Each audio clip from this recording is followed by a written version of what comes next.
Olá, uma ótima tarde para todos vocês. Top News no ar a partir de agora, com fechamento de mercado, as últimas notícias do dia, claro, as movimentações das bolsas do Brasil e do mundo. Para você que está chegando agora, que ainda não me conhece, eu sou Débora Oliveira, estamos aqui na BMC News, a sua TV do mercado financeiro. E é claro que eu já quero pedir para você deixar o seu like aqui na nossa programação, para se inscrever no nosso canal, para ficar ligadinho aí em tudo que está rolando aqui ao vivo com o mercado em tempo real para todos vocês. Daqui a pouquinho o Gabriel Monteiro também está por aqui para dar uma ótima tarde aí para todos, mas antes, deixa eu já trazer o meu telão do Profit da Nelogica para a gente dar uma olhadinha nesse índice Ibovespa que vem em queda desde a abertura do mercado americano. Durante os primeiros minutos, né, do pregão de hoje, o Ibov até tentou testar positivo, mas depois da abertura dos Estados Unidos, mesmo com as bolsas por lá também, né, operando algumas em alta, o Ibovespa se descola com essas incertezas em relação ao arcabouço fiscal, né, ou seja, o ruído do cenário local aqui que vem realmente fazendo preço também no índice Bovespa. 0,73% de queda agora para o Ibov, que está nos 101.240 e que na mínima do dia, triscou os 100 mil pontos, 100.678 pontos. No dólar futuro, a gente segue aqui nesse momento com uma queda, deixa eu atualizar aqui vocês, do dólar futuro, a queda agora nesse momento é de 0,80 com a moeda americana cotada a 5,25. Nas altas e baixas do dia, olha só, Pevidas, 8% de queda agora, Pevida que inclusive estava para inaugurar um novo complexo, uma nova unidade. A gente tem aqui uma queda do papel que teve um resultado, um quarto tri bem negativo, bem ruim realmente, né, desagradando bastante o mercado, deixando muitas dúvidas aí para os investidores em relação ao guidance da companhia. E o papel vem já sendo bastante pressionado há alguns dias. JBS também cai nessa situação aqui de JBS, é importante lembrar que também tem previsão de divulgação de resultado. Natura cai 4,39%, o Grupo Soma também está caindo 4,87%. Em relação aqui, a JBS, além de resultado, também pode ser, né, deixa eu só trazer o setor de frigoríficos para a gente dar uma olhada. Frigoríficos era um setor que na semana passada, desde que surgiu a história da gripe suína, lá na China, a gente viu o setor disparar, né? Ou seja, vir com fortes altas. Hoje a gente pode estar tendo uma realização realmente aqui, porque o setor inteiro vem em queda. Inclusive, BRF, a menor queda do setor, caiu 1,71%, Mafrig mais 2% de queda. A gente tem também, JBS liderando as perdas do setor, mais 5% de queda. Aí na situação JBS também temos, é claro, resultados, né? Então, a gente tem aqui o Ibovespa nesse momento nessa queda de 0,76, 101 mil pontos. É assim que a gente vem com o mercado por enquanto aqui no Brasil, mas para saber como que a gente está lá fora, seu Gabriel Monteiro, boa tarde para você.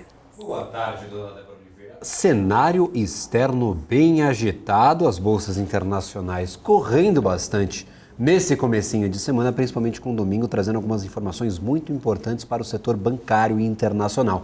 Nós tivemos a efetivação da compra do Credit Suisse pelo UBS, seu concorrente suíço. Nós tínhamos alguns grandes players internacionais na disputa por adquirir essas operações e acabou que o UBS, que é o banco que concorre com o Credit Suisse no mercado interno suíço, acabou concluindo essa aquisição por aproximadamente 3 bilhões de dólares. Isso ora positivo, ora negativo. Alguns mercados reagiram de forma bem negativa no começo da madrugada e agora, durante o dia como um todo, o mercado norte-americano reagindo bem a essa notícia. Nós tivemos ali um valor negociado para as operações do banco bem abaixo do que era negociado as ações do mercado, ou seja, os investidores que detinham as suas ações vão perder dinheiro se continuarem com elas até a conclusão da operação.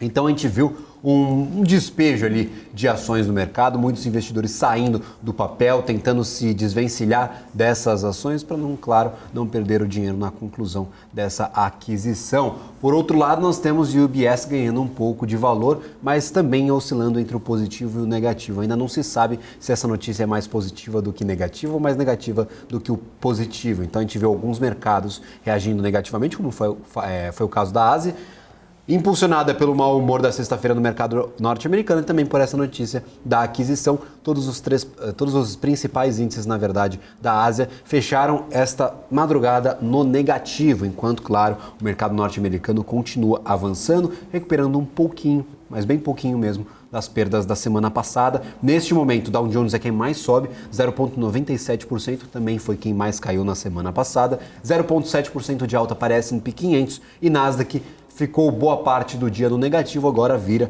0,23% de alta para a Nasdaq. Nós também temos uma união entre vários bancos centrais, tanto dos Estados Unidos, mas também o Banco Central Suíço, o Banco Central Europeu, o Banco Central do Canadá, Inglaterra e Japão, se unindo para fornecer mais liquidez ao mercado internacional, especificamente mais liquidez de dólar, ou seja, aqueles contratos de swap cambial, de trocas entre as moedas locais e o dólar norte-americano.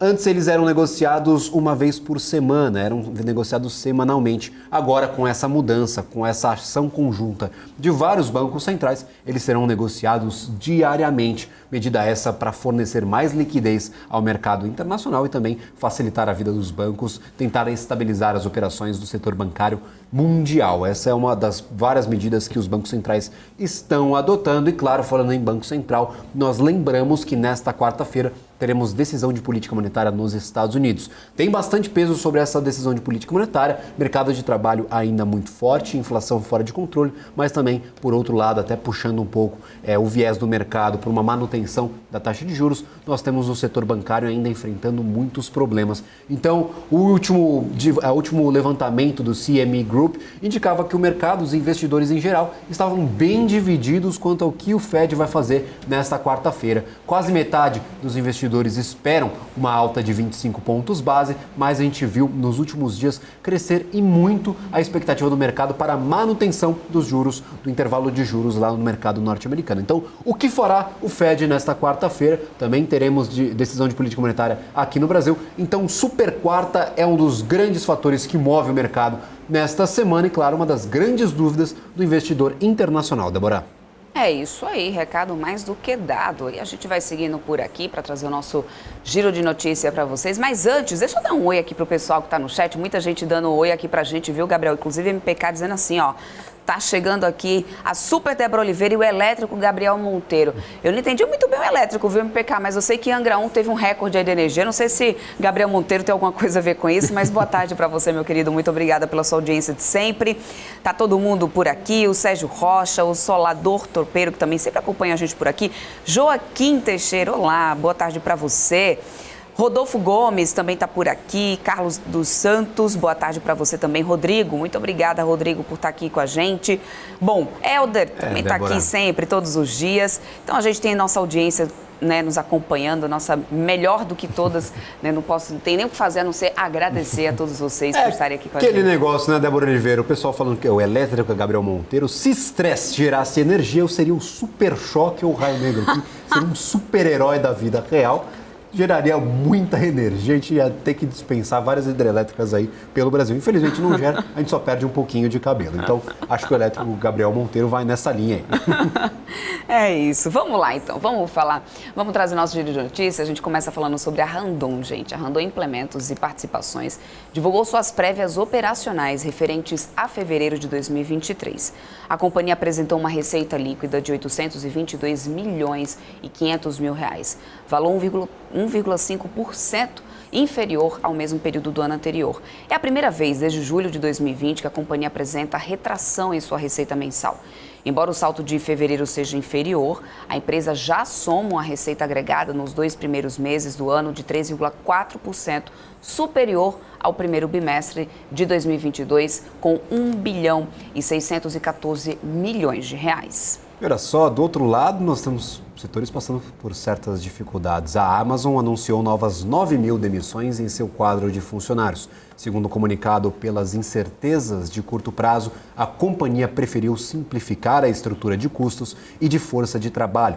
Os cortes devem afetar as unidades de tecnologia AWS, a plataforma de streaming Twitch e as áreas de recursos humanos e anúncios. Também, segundo o comunicado, a empresa deve continuar a contratar em áreas estratégicas. Em janeiro, a Amazon já havia demitido cerca de 18 mil funcionários e retoma as demissões após novas áreas terminarem a avaliação de suas forças de trabalho.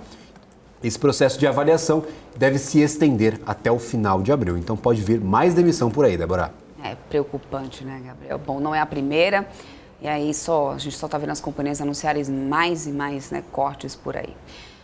Falando agora de Petrobras, gente, a Petrobras recebeu a certificação internacional para a produção de diesel R. Veja agora esse e outros destaques do mundo corporativo. Acompanhe.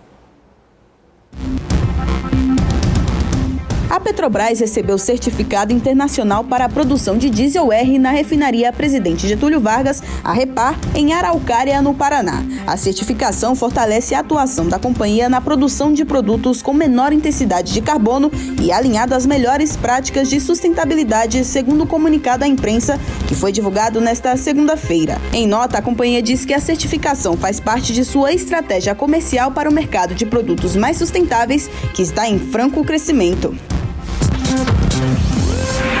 E o BTG iniciou a cobertura de Alphaville com recomendação neutra e preço-alvo a R$ 7,70. A companhia é líder no desenvolvimento de condomínios fechados e também está inserida no mercado de lotes residenciais, que está em recuperação, é o que avalia o banco. E o BSBB elevou a recomendação de Azul e Gol de venda para neutro. E os preços-alvos subiram de R$ 12,50 para R$ 14 e de R$ 8,80 para R$ 9,00, respectivamente. As companhias conseguiram reduzir a pressão de curto e médio prazo depois de realizarem acordo de reestruturação de dívidas no momento certo para se aproveitarem da recuperação do setor aéreo brasileiro. Já o BTG reduziu o preço-alvo para a M Dias Branco de R$ 35 para R$ 34, reforçando a recomendação neutra para a companhia. Para o banco, os números do quarto trimestre da companhia vieram fracos, bem abaixo das expectativas, voltando a apresentar volatilidade após 2 trimestres consecutivos de tendências operacionais positivas. E agora, trazendo um complemento das informações que eu havia mencionado no nosso giro internacional, neste domingo um grupo de bancos centrais se uniu em uma ação para aumentar a liquidez de dólar norte-americano no mercado como uma resposta à crescente crise no setor financeiro internacional. O Federal Reserve dos Estados Unidos, junto dos bancos centrais do Japão, Canadá, Europa, Inglaterra e Suíça, concordaram em aumentar a frequência de suas operações de swap de dólar e moedas locais. Os contratos com duração de 7 dias, que tinham vencimentos semanais, passarão a negociar vencimentos diários. A medida teve início já nesta segunda-feira e, segundo o comunicado do Fed, deve durar até o final de abril. Bom, a gente vai para um rápido intervalinho comercial. Na volta a gente continua com o nosso giro de notícias, com mais informações aqui para vocês, a movimentação das bolsas. Não sai daí, tô de olho aqui no chat, hein, gente? Tem gente perguntando já das minhas férias, hein, Gabriel? Eu só gostaria de falar para vocês que amanhã é quinta-feira, pelo menos para mim. Essa tem o quê? Não dá para poder deixar de, né? Um dia da caça, todo caçador. Dessa vez é da caça, eu mesma. Amanhã é uma quinta-feira, valendo aqui para minha pessoa, tá? Eu sei que Gabriel Monteiro vai ficar aqui cuidando tudo muito bem direitinho, né, Gabriel? Exatamente, dona Débora Oliveira. Será uma falta muito sentida aqui na nossa equipe, mas, claro, um descanso merecido. Tenho certeza que todo mundo do chat aqui também vai sentir depois bastante falta, mas tá lhe desejando ótimas férias. Então, depois a gente inverte, vai você e fico eu. Vamos lá, vamos pro intervalo então agora, daqui a pouquinho a gente está de volta. As empresas que fazem parte do seu dia a dia estão em uma das maiores bolsas do mundo, a Nasdaq. E a boa notícia é que você pode investir nessas empresas diretamente pela Avenue, sua corretora nos Estados Unidos. Com os dados das ações dos Estados Unidos fornecidos pela Nasdaq em tempo real, o cliente Avenue pode acessar diretamente as maiores bolsas do mercado americano. Entre neste mercado de tecnologia e inovação. Acesse avenue.com.br/Nasdaq e seja bem-vindo ao mercado global. Fala, meu povo, beleza? Estão abertas as inscrições para o meu curso de opções. Você estará ao meu lado durante 6-7 horas, ao vivo, aonde você irá aprender desde o básico dos principais conceitos de opções, até o modo de você fazer proteção da sua carteira contra incerteza, se vale a pena fazer o tempo todo, se não vale, como essa proteção deve ser feita e também para você especular, tanto na alta como na baixa das ações. Inscreva-se agora e você ainda vai garantir 2 bônus. O primeiro bônus, a carteira recomendada de opções de Marcos Saravalli, e o segundo bônus, a carteira de financiamento também de opções com Marcos Saravalli. Te espero lá.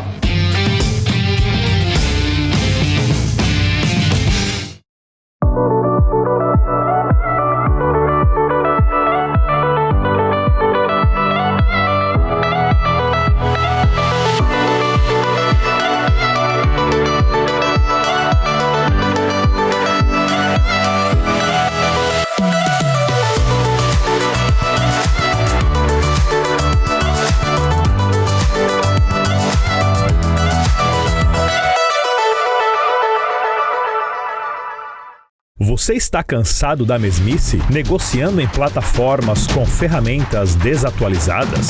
Falta variedade e funcionalidade?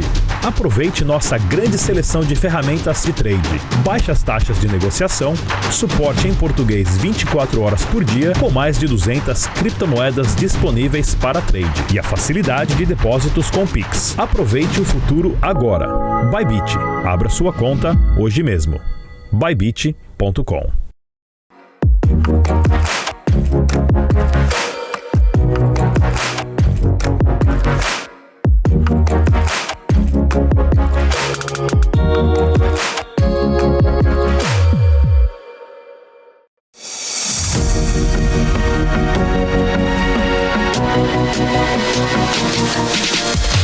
PMC News. Informação que gera valor. Estamos de volta e olha só, gente, Bovespa aqui, ó, 0,89% de queda, hein? A gente está nos 101.076 pontos ainda, não mudou o cenário de altas e baixas, permanecemos então descolados ali do cenário externo. Estava dando uma olhada aqui, viu, gente, a gente tem algumas falas aqui em relação, algumas falas do Haddad que deixou a residência oficial do Senado agora há pouco, depois de uma reunião com o Rodrigo Pacheco sobre o arcabouço fiscal, né? A gente sabe que existia essa expectativa dele ter uma reunião tanto com o presidente do Senado como também do Congresso, né, Arthur Lira. A ideia era conseguir ouvir opiniões, né, dos líderes ali das casas para que fossem, né, agregadas ali qualquer tipo de mudança antes que o texto fosse para votação. Então, na saída, Haddad ainda falou com algumas pessoas que estavam no local, dizendo que foram expostas aí em linhas gerais do arcabouço, né, para Pacheco, para alguns líderes, inclusive, do Senado. Ele disse que a reação dos parlamentares foi boa em relação ao arcabouço que foi apresentado e que está confiante em relação a essa proposta. Ele disse que está ultimando o arcabouço sobre investimento em PPPs. Podemos anunciar arcabouço fiscal e PPPs conjuntamente ou não? Foi uma deixa aí do Haddad logo nessa saída dessa conversa que ele teve com Rodrigo Pacheco. Ele disse que vai dar o retorno a Lula sobre o que ele ouviu nas reuniões de hoje e que não tem ninguém no escuro, né? O anúncio do arcabouço fiscal será feito antes da ida à China. Volta então a confirmar, né, Fernando Haddad. Existia uma expectativa de que esse arcabouço, gente, fosse divulgado ainda antes da reunião do Compô, antes da super quarta. A gente sabe que nessa semana eles têm, né, existe uma comitiva aí gigantesca, aliás, do governo para a China. Haddad vai acompanhando o presidente Lula. Ele que disse também que estão sendo feitas contas sobre desvinculação de fundos constitucionais para fechar o parâmetro, ou seja, era um pedido realmente também do próprio presidente Lula que fossem refeitas algumas contas, alguns cálculos, que o Haddad ouvisse ali a ala política e também os líderes, né, das casas do Congresso, aqui essa proposta, quando fosse apresentada, não enfrentasse dificuldades para aprovação. Então, Haddad sai dessa reunião dizendo que a reação dos parlamentares foi boa e que, portanto, ele está confiante, né, do que foi sendo apresentado, viu, Gabriel? Maravilha, inclusive essa expectativa de anunciar o novo arcabouço fiscal antes da reunião do Copom pode ser analisada também com uma pressão sobre a autoridade de política monetária aqui no Brasil. Nós já temos algumas pressões, inclusive vários membros do governo atuando contra o atual patamar de taxa de juros. A gente já vai trazer, inclusive, uma notícia sobre isso à frente no nosso jornal. Então, vários entes ligados ao Executivo Nacional criticando essa postura do Banco Central de manter a taxa em 13,75, mesmo com uma queda da inflação, a taxa ainda apresentando uma taxa real acima de 8%, indo em contrassenso, claro, com o que vemos ao redor do mundo. Esses são os argumentos utilizados pela base governista, inclusive criticando a tomada de decisão de Roberto Campos Neto e de todo o Comitê de Política Monetária brasileiro.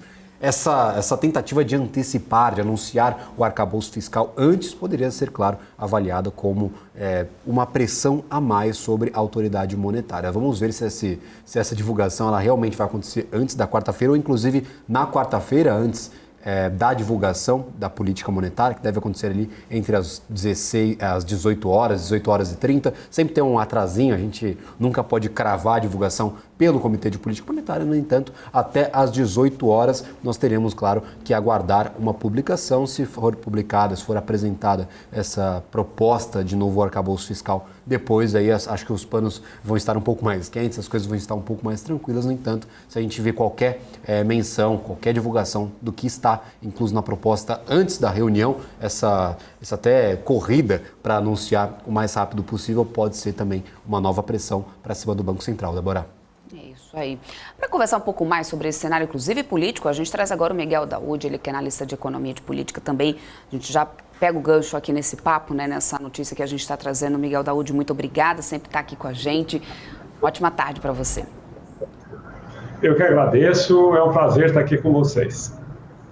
Daoud, a expectativa por esse arcabouço fiscal é muito grande, né? E aí agora vem essa fala, desse momento aqui, a Haddad saindo lá da casa, né, do presidente do Senado, dizendo que a reação, né, dos líderes ali das casas e também de líderes de bancadas, essas reações foram positivas, né? E aí ele fez uma observação, que foi quanto à apresentação do arcabouço. Ele fez: estamos fazendo contas sobre desvinculação de fundos constitucionais para fechar parâmetro e também, né, podemos anunciar arcabouço fiscal e PPPs conjuntamente ou não. Sempre deixando uma dubiedade ali no que está se falando, mas só o fato dele confirmar essa boa reação, você acredita que isso é uma sinalização interessante? Ou seja, significa dizer que vai agradar tanto a ala política como também a área econômica, que é uma grande preocupação que a gente tem hoje, Daoud?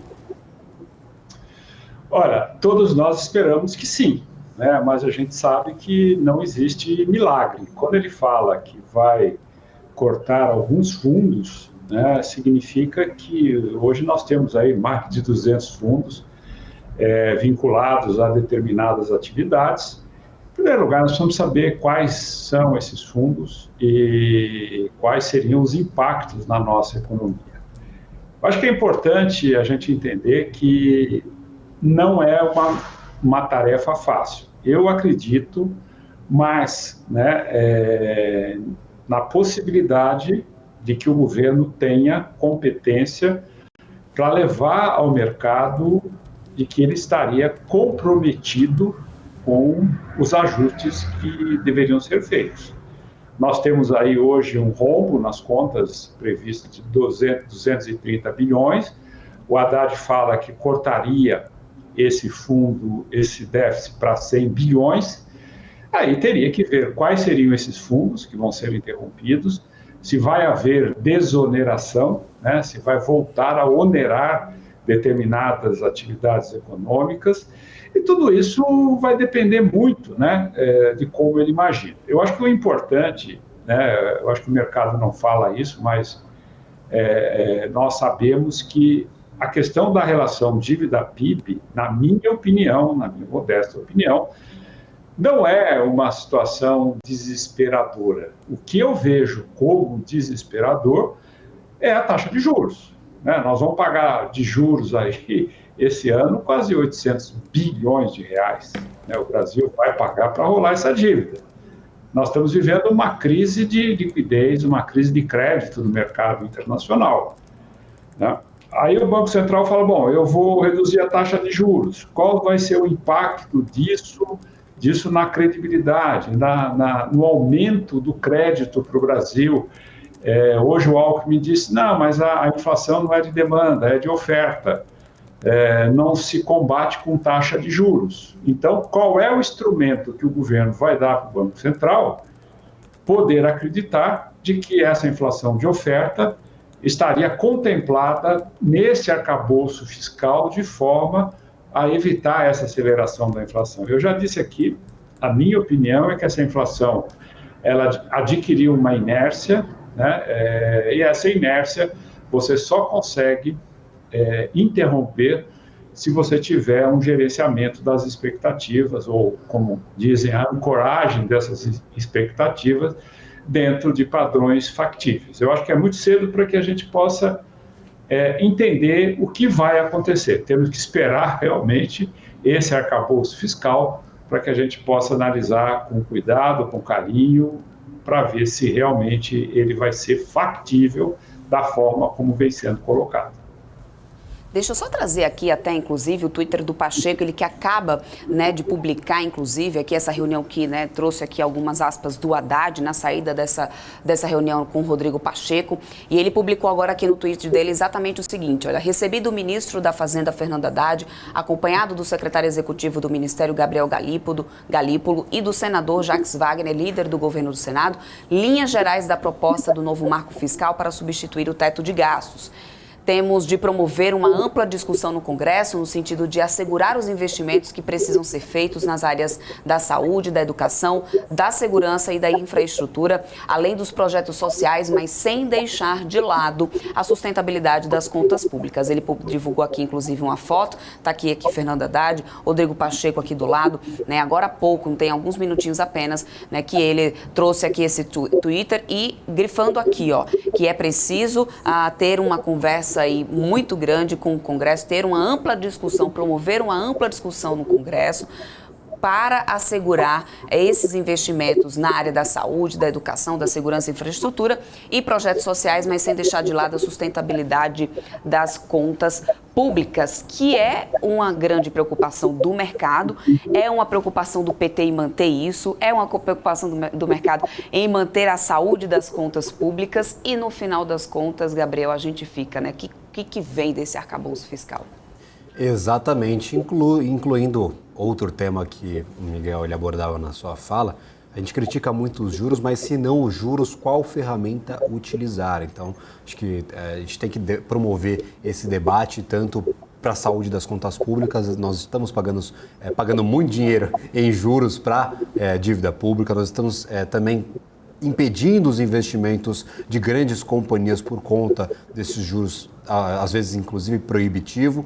Só que, por outro lado, ainda precisamos da taxa de juros. Acho que se estende essa mesma discussão para o arcabouço fiscal. Mesmo com a necessidade de investimentos, mesmo com a necessidade de investimentos em saúde, educação, segurança, como equilibrar as contas no final do dia?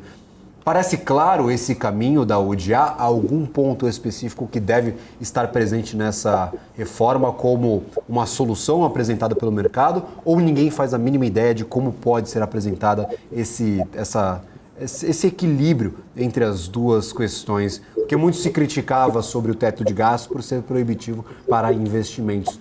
Há alguma forma hoje discutida no mercado que possibilite esse equilíbrio, ou terá realmente de ter essa luz do executivo para a gente descobrir como fazer isso? Parece impossível, ou há um caminho para equilibrar esses dois fatores? Olha,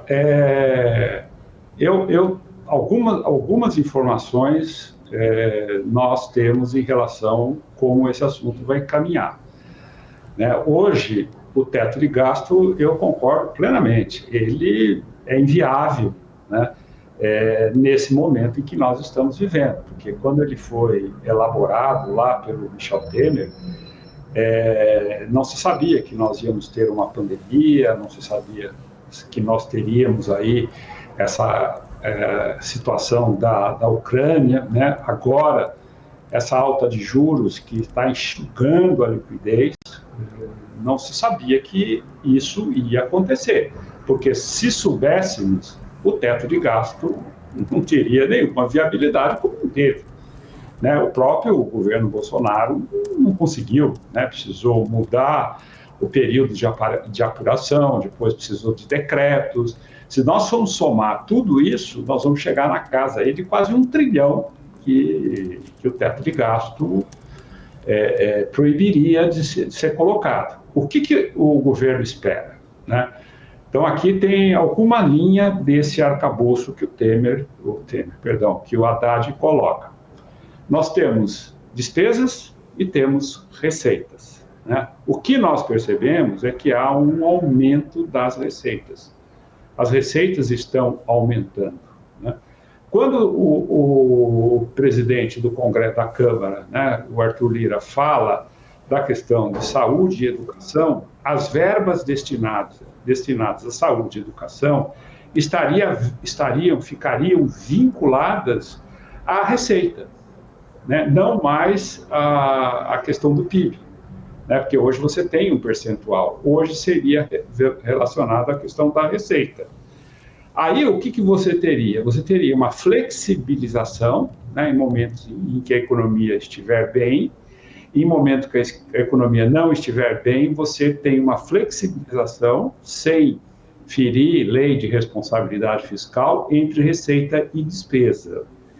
E de forma que a evolução da dívida, né, não se descolasse muito, né? Se você espera um descolamento bem acentuado não, em relação ao que nós temos hoje, e aí você estabeleceria que essa alta, né, da relação dívida-PIB estaria dentro dessa previsibilidade, mas que lá em 2030 talvez ela começasse a cair, né? Então tudo está calçado na questão da credibilidade, mas aí a gente vamos dizer aquele cara chato, né? Como é que você faz um país crescer? Fazendo um país crescer, você tem que investir. Como é que da onde você terá dinheiro para investir? Você tem que ter dinheiro a custos que o investimento, que a taxa de juros, não seja maior que a rentabilidade operacional de qualquer atividade, né? Senão você não vai conseguir investir. Se você investe, você cresce. Se você cresce, o PIB cresce. O PIB crescendo, você aumenta a arrecadação. Aí você flui esses percentuais para os setores principais sociais da economia desta forma. Mas aí é uma engenharia, né? Ela é teórica. E eu vou fazer uma reforma fiscal.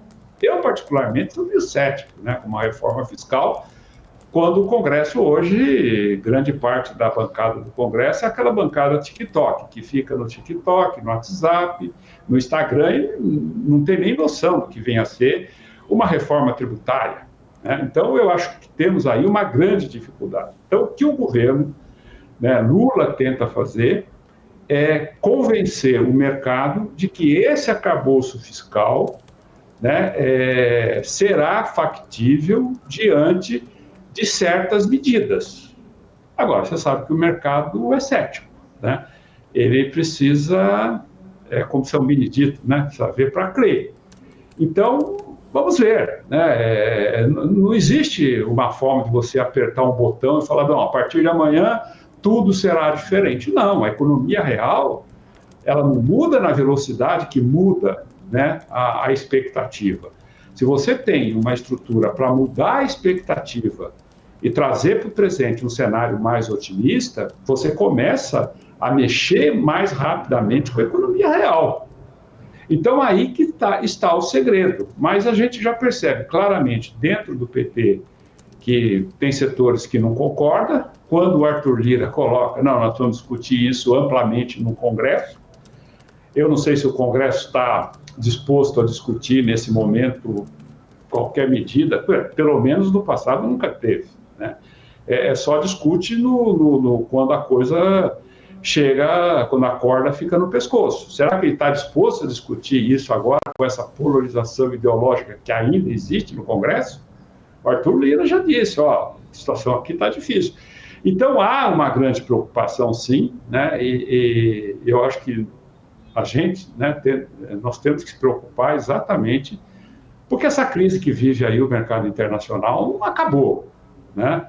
Tem muito dinheiro fumaça ainda que vai sair de algumas atividades que vai gerar dificuldade de liquidez, né? Que a gente percebe claramente que há uma ação organizada dos bancos centrais em não repetir erros do passado, em dar liquidez, né? Isso é um sinal positivo, mas trazendo aqui para o Brasil, não sei, né? Vamos reduzir taxa de juros, será que o Banco Central está preparado para reduzir essa taxa de juros na velocidade que é necessária, né? Diante de expectativa que o governo vem gerando, né, positiva em função de mudanças que o Congresso vem também se dedicando, né, a fazer uma adequação da nossa tributação a uma realidade econômica mais premente. Então, tudo isso, quer dizer, teoricamente a gente sabe a fórmula, mas agora, quando você coloca essa teoria e joga na cabeça de um Congresso que, a meu ver, não está comprometido com o país, nós já estamos chegando em abril. O que mudou no Brasil?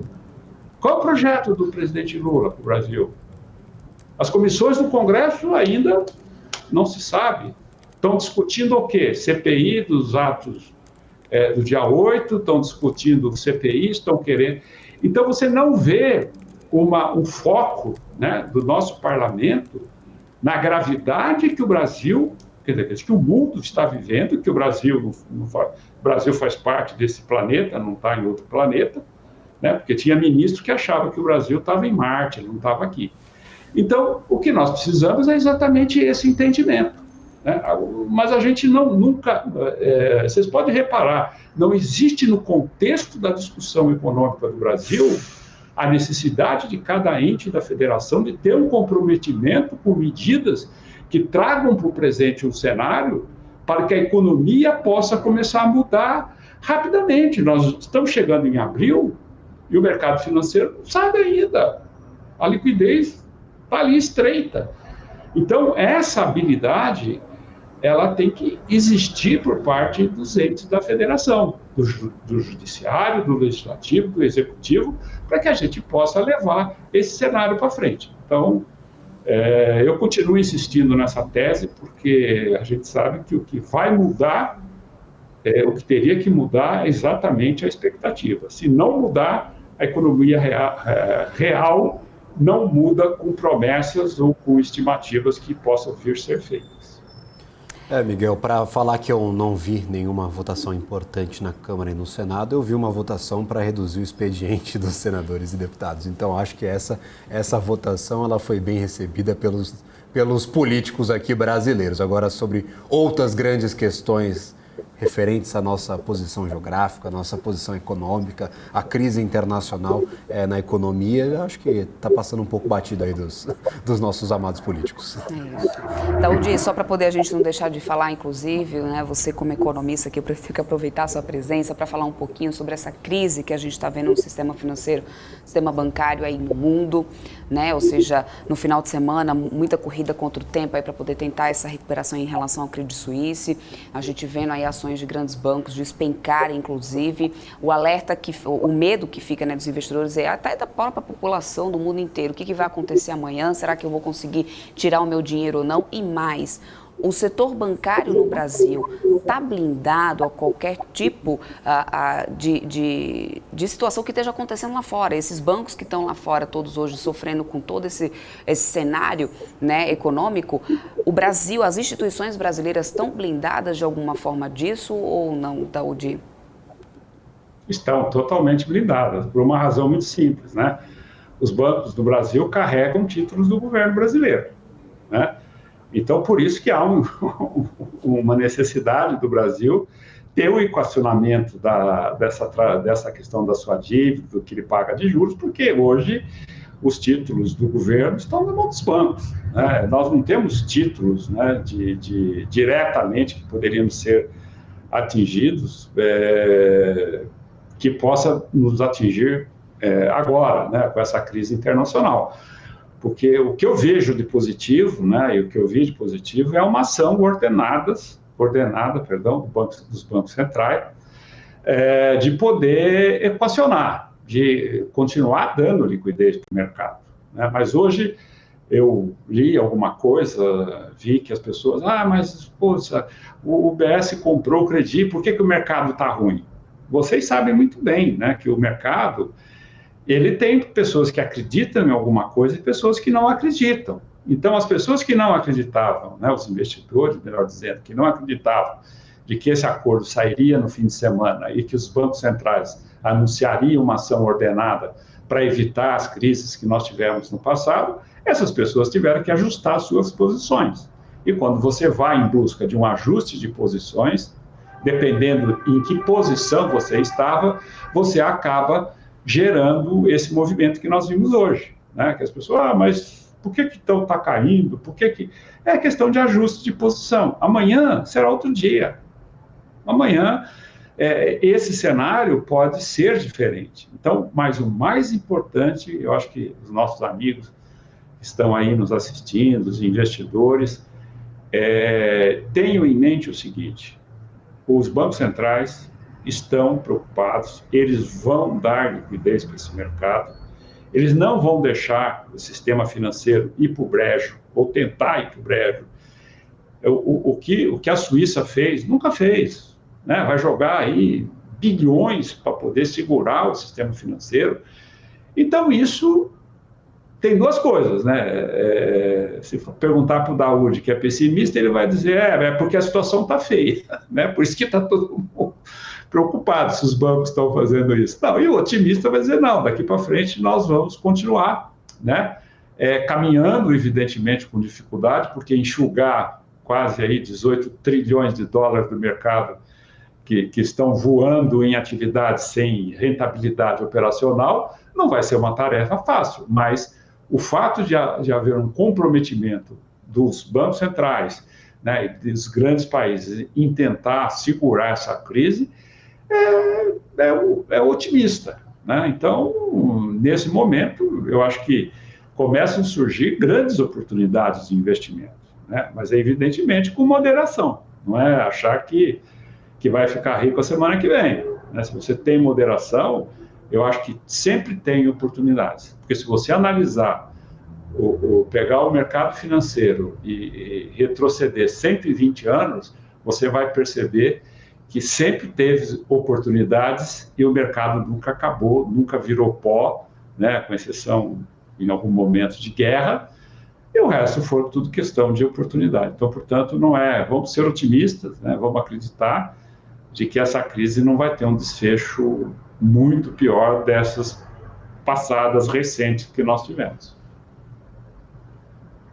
Só para reiterar aqui, uma ação bem rápida do Banco Central Suíço, despejando dinheiro para o Credit Suisse equalizar as suas operações, estabilizar as suas operações. Nós tivemos vários bancos centrais ao redor do mundo se juntando para fornecer mais liquidez em dólar aos mercados internacionais, inclusive aumentando a recorrência dos contratos de swap cambial negociados entre os países. São 6 bancos centrais das principais economias do mundo que integraram essa ação. Nós tivemos hoje a presidente do Banco Central Europeu, Christine Lagarde, dizendo que também fornecerá liquidez, caso necessário, para instituições europeias. Então, como você bem mencionava, os bancos centrais se movimentando nesse interim, né, Débora? Acho que fica essa mensagem para os investidores. Tem os mais pessimistas, tem os mais otimistas, mas, claro, essa noção do que está acontecendo ao redor do globo. Mas, Gabriel, uma coisa que essa semana está no radar aí, que vocês têm, inclusive, comentado, é a questão de juros nos Estados Unidos, né? No FED. Na minha opinião, o FED vai segurar. Ele vai dar 0,25 e vai dizer, pessoal, vamos ver, vamos avaliar, né? Porque as consequências hoje de uma taxa de juros mais alta poderão ser bem piores do que você manter essa taxa em 0,25. Então, isso sim chama-se gerenciamento de expectativa. Porque o que quebra um banco não é a questão contábil do banco, né? O que quebra um banco é o boato, né? Se você larga e deixa o mercado livre, você sabe que o mercado só tem, quer dizer, como você jogar alguém no rio de piranha, né? Então é perigoso, de tubarão, mar de tubarão. Então, o que você tem que fazer é gerenciar a expectativa. E, nesse sentido, Gabriel, você resumiu muito bem. Os bancos centrais estão preocupados em dar liquidez, estão avisando, e isso tudo a pessoa não vai sair correndo para mudar as suas posições, porque nem vai adiantar, né? Nem adiantaria. Então, ficar tranquilo, né? Esquece um pouco, né? Esfria a cabeça, e que essa situação vai passar como todas as outras passaram. Depende do posicionamento que você tem. Se você é uma pessoa que está muito alavancada, e não vejo que, se até agora você não foi chamado para margem ou coisa parecida, que isso pode piorar para que isso acontecer. A gente vai ter essas crises, né? Da outra vez que a gente conversou, eu até disse isso, essas crises vão se intensificar, mas não numa proporção que leve em risco o sistema financeiro. Perfeito. Daoud, quero muito agradecer a tua participação aqui conosco, sempre muito bom poder ouvir aqui a tua opinião. Muito obrigada mesmo, até uma próxima. Até uma próxima, obrigado a você e obrigado a todos. Maravilha, Daoud, muito obrigado. Vamos de intervalo, seu Gabriel? Lógico, dona Débora Oliveira, porque, né? A gente precisa ganhar o nosso pão e, claro, os nossos anunciantes estão aqui para nos ajudar a fornecer a melhor informação para você, investidor, e totalmente gratuita. Lembrando disso, o BMC News está disponível em várias plataformas, tanto no YouTube quanto no nosso portal de notícias, inclusive no nosso Profit Pro da Nelógica. Então, para você que quer informações gratuitas sobre o mercado financeiro, estamos aqui, mas claro, tem os nossos apoiadores, nossos patrocinadores que sempre apoiam o nosso trabalho. Então, depois de um rápido intervalo, nós voltamos aqui com mais Top News e mais fechamento de mercado. É isso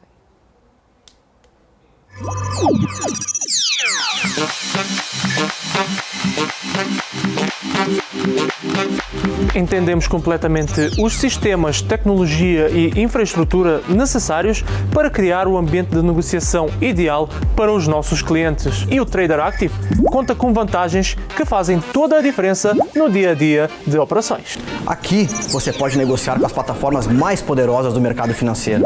Nós fomos uma das primeiras corretoras mundiais a oferecer a MetaTrader, a plataforma mais utilizada no mundo, com acesso totalmente sem custos. Oferecemos também a nossa própria plataforma, a Active Trader, que foi desenvolvida sob medida para atender às necessidades dos nossos clientes, com tecnologia de execução exclusiva que proporciona uma performance totalmente fora da curva. Ela utiliza os mais avançados recursos gráficos da TradingView e traz uma experiência de negociação diferenciada.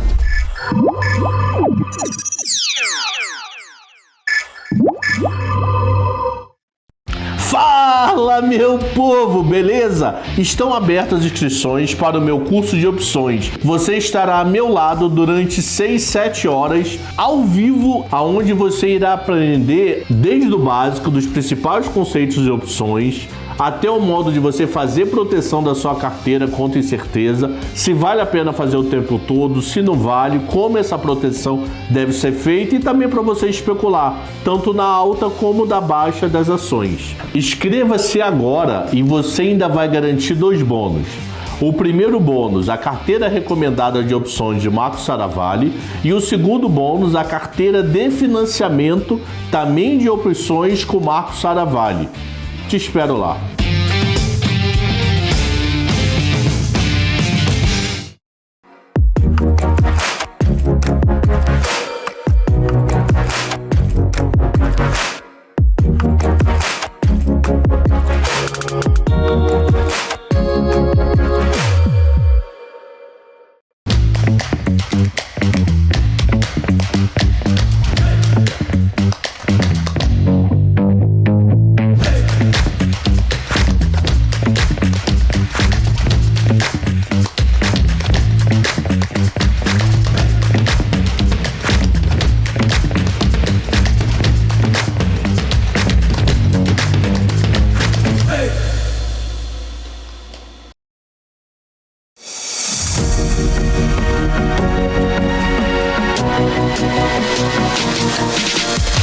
BMC News, informação que gera valor. Estamos de volta e a gente já vai bater um papo com ele, Lucas Serra, analista de investimentos, já está aqui para conversar com a gente. Lucas, seja bem-vindo sempre aqui ao nosso fechamento de mercado. Muito obrigada por ter aceito o nosso convite. Obrigado, Débora. Obrigado também, Gabriel. É um prazer estar aqui com vocês. Boa tarde também a todos que nos acompanham, né? Obrigada. Vamos lá então, Lucas. Deixa eu começar falando contigo. Vamos falar sobre o setor de commodities, mas eu quero começar falando sobre o setor de siderurgia e mineração. Pelo segundo dia consecutivo, a gente tem acompanhado uma forte queda, né, da commodity. Hoje, inclusive, caiu até na segunda sessão dos contratos futuros da Aliança, chegando a passar de 2% de queda em alguns momentos. Mas aqui no Brasil, a gente está conseguindo ver, por exemplo, a Vale conseguir descolar um pouco dessa cotação da commodity. Eu vi que na sexta-feira a Vale tinha pego carona ali na decisão da China de reduzir o compulsório bancário de 25 pontos base, mas aqui hoje também segue, olha só, a Vale está subindo 0,75%, mesmo um dia negativo para a commodity. Por que eu quero falar, né, em relação ao setor? Porque tem um peso aí significativo no nosso índice e sempre isso pode realmente refletir de alguma forma, né, na movimentação da Bolsa por aqui. Sempre o setor está muito atrelado aí a essa questão da China, a China que sempre deixa muita dúvida em relação à sua recuperação ou não. Eu queria entender do teu ponto de vista se você está otimista de alguma forma, né, para o setor, mesmo a gente tendo tanta dúvida em relação a essa retomada econômica chinesa e a gente tendo aí dias seguidos de queda na cotação da commodity. Sim, vamos lá, Débora. Primeiramente, né, Vale agora está subindo aproximadamente 0,7%, sendo um dos principais papéis ali que está tentando contribuir para o movimento do Ibov, que nesse momento cai ali 1,06%. Mas falando mais propriamente sobre China, a gente segue aqui na Toro otimista, tanto com o setor de mineração, também com o case China, por alguns fatores. A gente observa que desde ali, mais ou menos o final do ano passado, começou-se um movimento de flexibilização da política de Covid-0. Então, com essa flexibilização, a tendência é que, num primeiro momento, haja uma retomada, sobretudo da circulação de pessoas, tentando fomentar ali, primeiramente, questão de serviços, então, principalmente setor terciário, mas também o setor secundário, e aí eu me refiro mais à indústria e também à construção civil, pode vir a reboque. Sobretudo porque o governo do presidente, né, depois que ele se elegeu ali para um novo mandato, né, o Xi Jinping, ele já disse que vai fomentar essa questão sobre a construção civil, seja por meio da liberação de mais crédito, seja por meio da diminuição dos juros para a construção civil. E quando a gente fala de construção civil, quando a gente fala de indústria, a gente está falando nitidamente ali de minério de ferro. Então, apesar desse movimento, às vezes um pouco mais de curto prazo, que a gente observa de queda da commodity, que estava sendo negociado ali por volta dos $130, né? A gente segue otimista com esse case tanto de China quanto de Vale também, acreditando que esse maior fomento no setor de construção civil pode destravar valor e o setor de construção civil, por assim dizer, na China, segue um tanto quanto amassado, um tanto quanto negativo, com investimentos em níveis bastante baixos. Então, à medida que os chineses forem retomando essa confiança, principalmente depois da flexibilização da política de Covid-0, a gente pode ver uma retomada gradual no setor de construção civil, uma crescente demanda por minério de ferro, e aí sim, uma valorização até mesmo para os papéis da Vale, embalados por essa maior demanda de minério de ferro. Maravilha. Inclusive, nós vimos a China, não só nos últimos dias, mas recentemente também, atuando para conter o avanço dos preços negociados para o minério de ferro. Algumas medidas ali contra-especulativas do governo para segurar um pouco o avanço desse preço, que por conta desse otimismo, dessa esperança, dessa até euforia depois da reabertura do país, começou a subir e teve, claro, a mão do Estado pesando um pouquinho para tentar conter esses avanços, esses preços. Pode ser um empecilho para as companhias que buscam ali essa valorização da commodity no minério de ferro especificamente. Como que você avalia essa influência do governo chinês, não só na geração de demanda, mas também no controle dos preços negociados no mercado? Pode ser um ponto de preocupação para o investidor ou não tem nada a ser preocupado? Vai ser uma atuação pontual, hora ali para conter uma especulação ou um avanço diário e não deve ser mais do que isso, pode deixar o investidor mais tranquilo? Gabriel, pode representar sim um ponto de atenção tanto para os investidores quanto para as próprias empresas que atuam ali com a mineração, sobretudo o minério de ferro. A gente observa que historicamente a China é um player importante quando a gente fala ali de commodities e sabe lidar muito bem com essa questão de oscilação de preço das commodities. Então, ao observar que a gente pode ter uma maior demanda ali no curto, também médio prazo de minério de ferro, é de se esperar que o governo, até mesmo pelo histórico que a gente observa, comece a exercer essas influências, tentando conter esse aumento do preço do minério de ferro. A gente acredita aqui na Toro que deve ser algo pontual, que deva impactar, vez ali, vez acolá, o preço da commodity no mercado internacional mesmo, mas que, se a gente tirar um pouco o zoom e olhar com uma visão um pouco mais macro, a tendência é justamente de valorização do preço do minério de ferro e que pode puxar também as empresas, igual a gente já comentou ali atrás, né, a Vale. Falando sobre Vale até, vale destacar que, além da parte de minério de ferro, a parte de metais básicos da Vale também carece um pouco de atenção. E como ela tem um valor a ser destravado ali, sobretudo com a eletrificação também, com essa pegada mais de destino para a parte de veículos elétricos, a gente pode ver um benefício a mais quando a gente fala de Vale, além da própria questão da valorização do minério de ferro. Falando agora um pouco do setor de petróleo, né? A gente tem visto aí quedas fortíssimas da commodity. Inclusive, na semana passada, a gente chegando aí à mínima que não se tinha em 15 meses.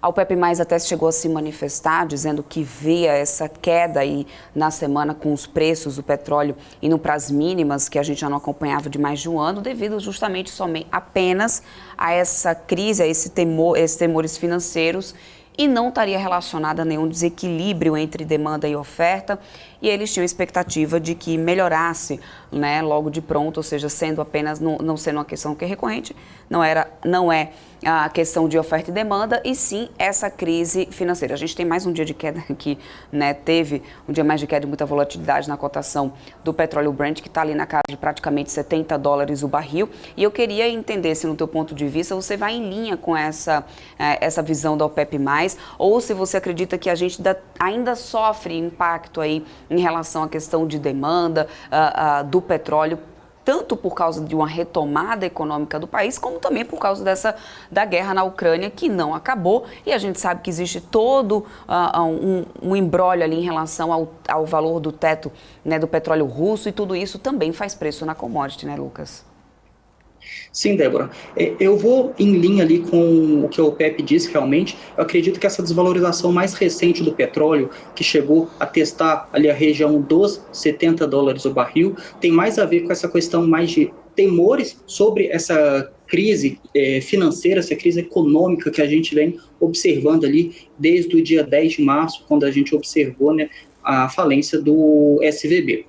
De fato, eu não observei, pelo menos, nenhum desequilíbrio maior no que diz respeito à oferta ou à demanda. Inclusive, a OPEP ela já atuou em alguns momentos no mercado, sobretudo quando o mercado chegou a testar ali, por algumas vezes, a região de $75 o barril, ou um pouco abaixo disso. A OPEP entrou ali até mesmo mexendo nessa questão da oferta de barris no mercado internacional e promovendo de volta a elevação dos preços. Então, até o presente momento ainda não houve um pronunciamento, nada a respeito disso, mas pode ser, quem sabe, que a OPEP atue justamente nessa expectativa de elevação do preço do barril do petróleo no mercado internacional.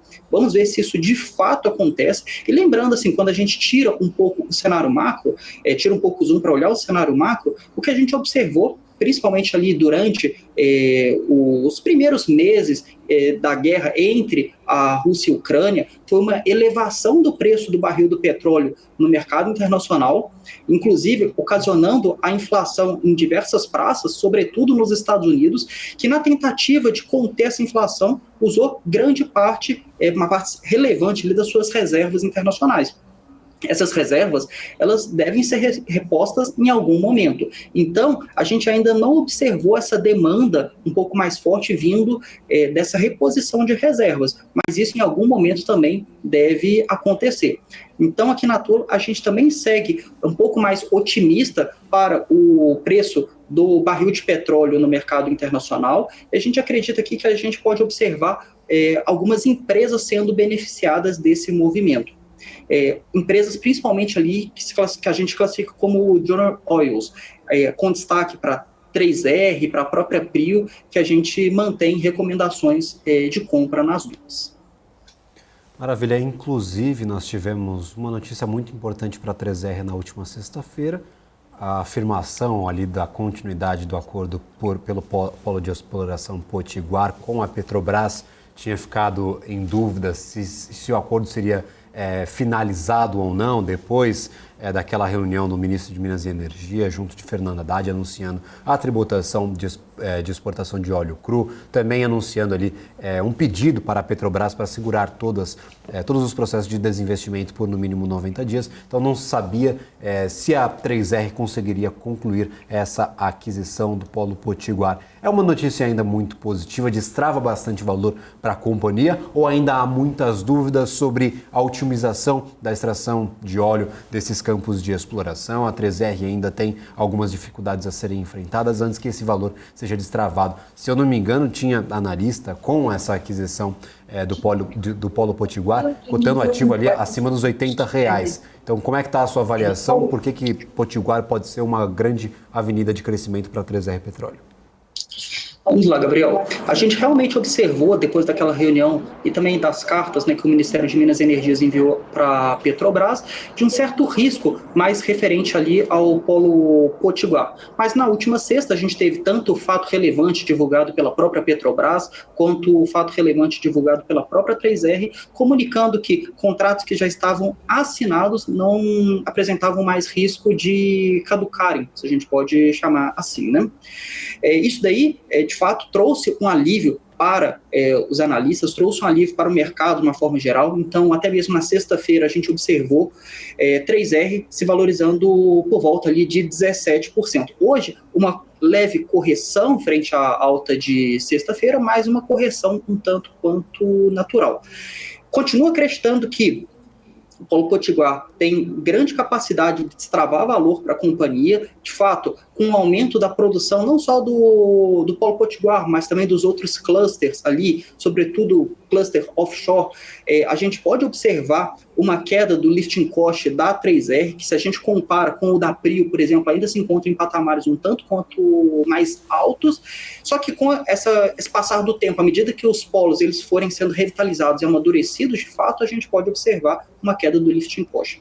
Além disso, na própria sexta também, a gente, na verdade, na quinta, que acabou se refletindo na sexta, a gente teve a divulgação de dados de produção do mês de fevereiro para a 3R, dados de produção esse que vieram ali em linha com as expectativas do mercado. O mercado seguia atento principalmente ao Polo Papa-Terra, que se encontrava paralisado depois ali do finalzinho de fevereiro, início de março, que veio retomando ali gradativamente as operações. Eles relataram um problema de energia que ocasionou essa paralisação, mas em relação à produção do Polo Papa-Terra nesses primeiros dias ali até o finalzinho, até realmente a interrupção dele ali no final do mês de fevereiro, o que a gente pôde observar foi uma produção bastante alta e realmente levando a produção da 3R, quando a gente fala de petróleo, para um nível ainda mais alto. Só o polo ali é responsável por volta de 40%, se não 50% da produção de óleo da 3R. Então, também é um outro fator que a gente segue acompanhando, que pode destravar valor para 3R, e mesmo depois de todos esses eventos que a gente teve de Ministério de Minas e Energia, paralisação do Polo Papa-Terra, acontecendo ali com a companhia, a gente segue com a nossa recomendação de compra e também colocando o preço-alvo lá na casa de R$70 aproximadamente, acreditando que a empresa, no longo prazo, pode destravar valor e vir a ser um player ainda mais importante no mercado de petróleo e gás. Perfeito. Lucas, eu quero muito agradecer a tua participação aqui conosco. Obrigada pelo teu tempo, por ter vindo aqui fazer esse fechamento de mercado junto com a gente. Espero contar com vocês aqui outras vezes. Muito obrigada. Eu que agradeço, Débora. Obrigado também, Gabriel, e a todos que nos acompanharam. Obrigado mesmo. Tenham todos uma boa tarde. Maravilha, tchau. Nós que agradecemos. É isso, antes da gente ir para um rápido intervalinho, a gente estava falando aqui setor também de siderurgia, como vocês podem perceber, a maioria aqui permanece em alta, mas o Ibovespa mais de 1% de queda, agora voltando para os 100 mil pontos. Será que a gente vai fechar nesse, aqui ó, são 17 horas e 7 minutos. Fechamos já, né, Débora? Vamos esperar o after para ver se muda alguma coisinha aqui, mas até então, o fechamento é na casa dos 100 mil pontos, fazia um tempo que o Ibovespa não fechava nesse patamar dos 100 mil pontos, viu, Gabriel? Exatamente, dona Débora Oliveira. As coisas lá nos Estados Unidos fecharam um pouco mais para o positivo do que para o negativo, viu? Quem estava fazendo o peso mais negativo era a Nasdaq, e neste momento, fechadas já as operações, 0,39% de alta. Para S&P 500 também 0,86% de alta, e Dow Jones também abriga ali algumas instituições mais ligadas ao setor financeiro, vinha sofrendo bastante nas últimas semanas. Hoje é quem mais se destaca positivamente, ganhou bastante valor, 1,20%, lembrando, negociações já encerradas, horário de verão lá nos Estados Unidos foi pro brejo, voltamos a fechar às 17 horas, viu, Débora? Isso aí. Bom, a gente vai para um rápido intervalo comercial, na volta mais notícias aqui de mercado para vocês, então sai daí que a gente volta já. As empresas que fazem parte do seu dia a dia estão em uma das maiores bolsas do mundo, a Nasdaq. E a boa notícia é que você pode investir nessas empresas diretamente pela Avenue, sua corretora nos Estados Unidos. Com os dados das ações dos Estados Unidos fornecidos pela Nasdaq em tempo real, o cliente Avenue pode acessar diretamente as maiores bolsas do mercado americano. Entre neste mercado de tecnologia e inovação.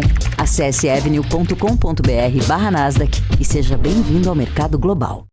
Fala, meu povo, beleza? Estão abertas as inscrições para o meu curso de opções. Você estará a meu lado durante 6-7 horas, ao vivo, aonde você irá aprender desde o básico dos principais conceitos de opções, até o modo de você fazer proteção da sua carteira contra incerteza, se vale a pena fazer o tempo todo, se não vale, como essa proteção deve ser feita e também para você especular, tanto na alta como na baixa das ações. Inscreva-se agora e você ainda vai garantir 2 bônus. O primeiro bônus, a carteira recomendada de opções de Marcos Saravalli, e o segundo bônus, a carteira de financiamento também de opções com Marcos Saravalli. Te espero lá.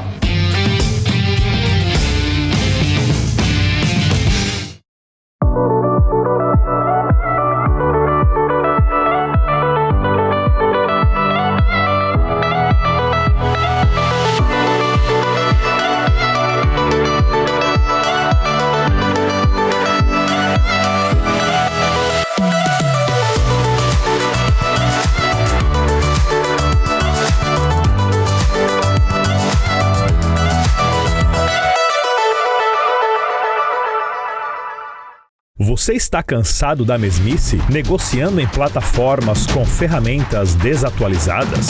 Falta variedade e funcionalidade?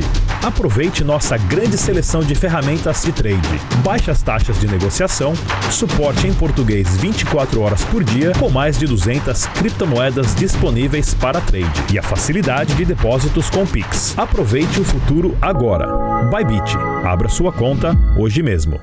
Bybit.com.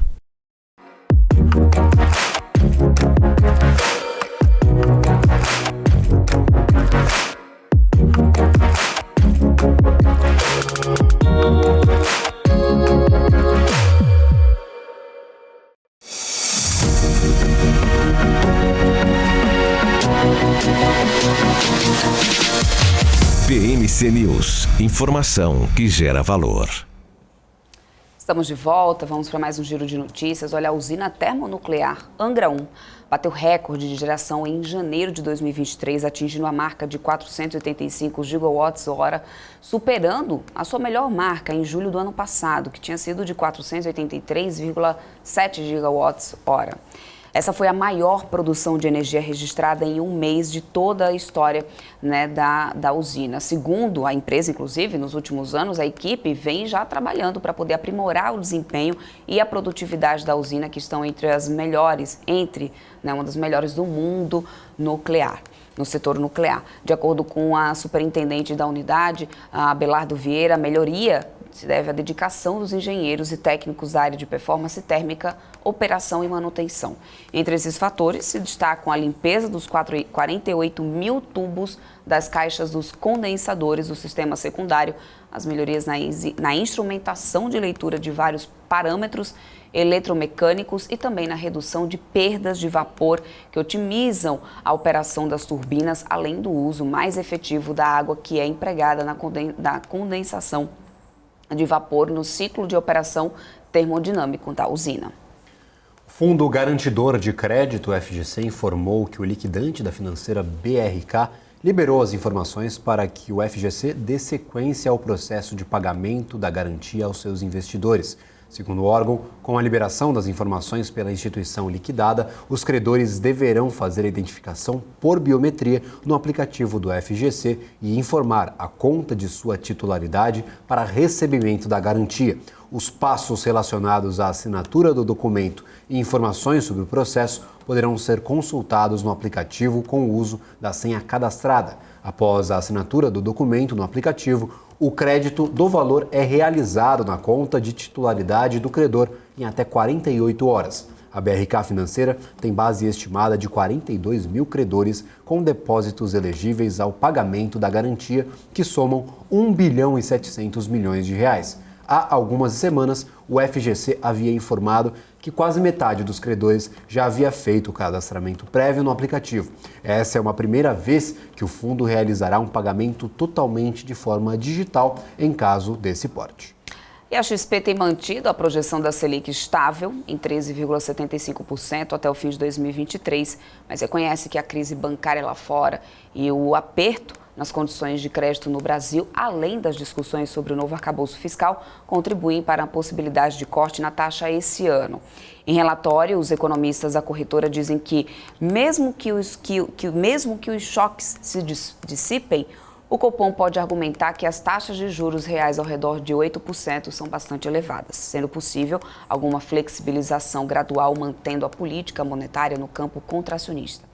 Para isso, o comitê precisaria de uma extensão do horizonte de convergência da inflação. Então, independentemente da convergência dessa estratégia, a XP considera um cenário plausível agora. Mas para a XP ainda não está claro o quanto esses fatores alteram o balanço de riscos do Copom. E as leituras recentes do IPCA seguem mostrando uma inflação ainda pressionada.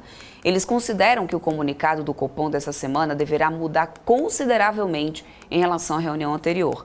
De acordo com o cálculo da XP, replicando o modelo do Copom, as projeções do Banco Central para o IPCA devem subir marginalmente de 5,6% para 5,7% ao final de 2023 e no cenário de referência, também, e de 3,4% para 3,5% em 2024. O governo da França sobreviveu hoje ao primeiro voto de desconfiança na Assembleia Nacional, que poderia provocar a renúncia da primeira-ministra e enterrar a proposta do presidente Emmanuel Macron de aumentar a idade de aposentadoria na França de 62 anos para 64 anos. O voto de desconfiança, invocado por um grupo de políticos de centro, em aliança com a coalizão de esquerda, recebeu 278 votos, 9 a menos do que o necessário para derrubar a primeira-ministra. Ainda hoje, a Assembleia Nacional deve votar um segundo voto de desconfiança, este promovido por uma aliança de partidos de extrema-direita com menos chances de aprovação. Caso o segundo pedido também não seja aprovado, a reforma do sistema de aposentadoria da França será considerada aprovada. Bom, e antes da gente ir para um rápido intervalo comercial, quero atualizar vocês aqui das altas e baixas, como que a gente vai ficando aqui. São 5 horas e 5 minutos, e 15 minutos, na verdade, né? A gente tem aqui até as 18 o after para poder acontecer, mas a Apvida, que por enquanto segue ali na liderança das perdas, 8,02%. JBS em seguida, que traz também um bloco hoje aqui de frigoríficos, com a correção aí do setor, que subiu bastante, nas últimas semanas, depois da notícia, da gripe suína lá na China. Isso acabou favorecendo o setor aqui no Brasil. Qualicorp também cai 6,54%. Na ponta positiva foi São Martinho, que ficou na liderança de alta, mais de 4% de alta. Então a gente vai para um rápido intervalo, na volta a gente atualiza novamente para vocês aqui o mercado americano, que já fechou por lá. Mas lembrando aí para todos vocês de se inscrever, no nosso canal, para você não perder nada da nossa programação ao vivo e nem da movimentação do mercado. Então vou para um rápido intervalo e daqui a pouquinho eu estou de volta. As empresas que fazem parte do seu dia a dia estão em uma das maiores bolsas do mundo, a Nasdaq.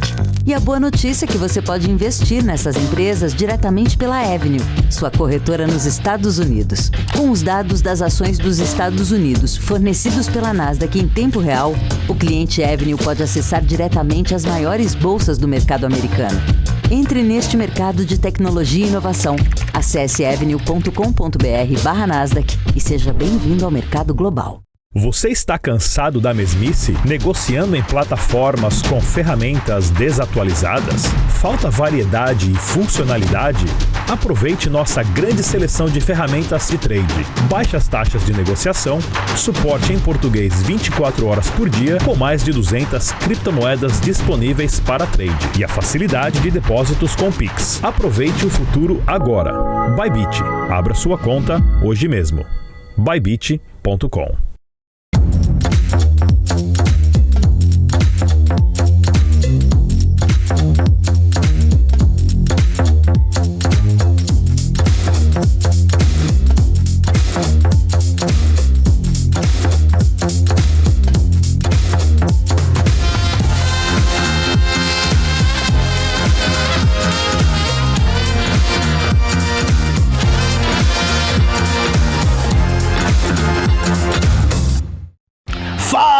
Fala, meu povo, beleza? Estão abertas as inscrições para o meu curso de opções. Você estará ao meu lado durante 6, 7 horas, ao vivo, aonde você irá aprender desde o básico, dos principais conceitos de opções, até o modo de você fazer proteção da sua carteira contra incerteza, se vale a pena fazer o tempo todo, se não vale, como essa proteção deve ser feita e também para você especular, tanto na alta como na baixa das ações. Inscreva-se agora e você ainda vai garantir 2 bônus. O primeiro bônus, a carteira recomendada de opções de Marcos Saravalli, e o segundo bônus, a carteira de financiamento também de opções com Marcos Saravalli. Te espero lá.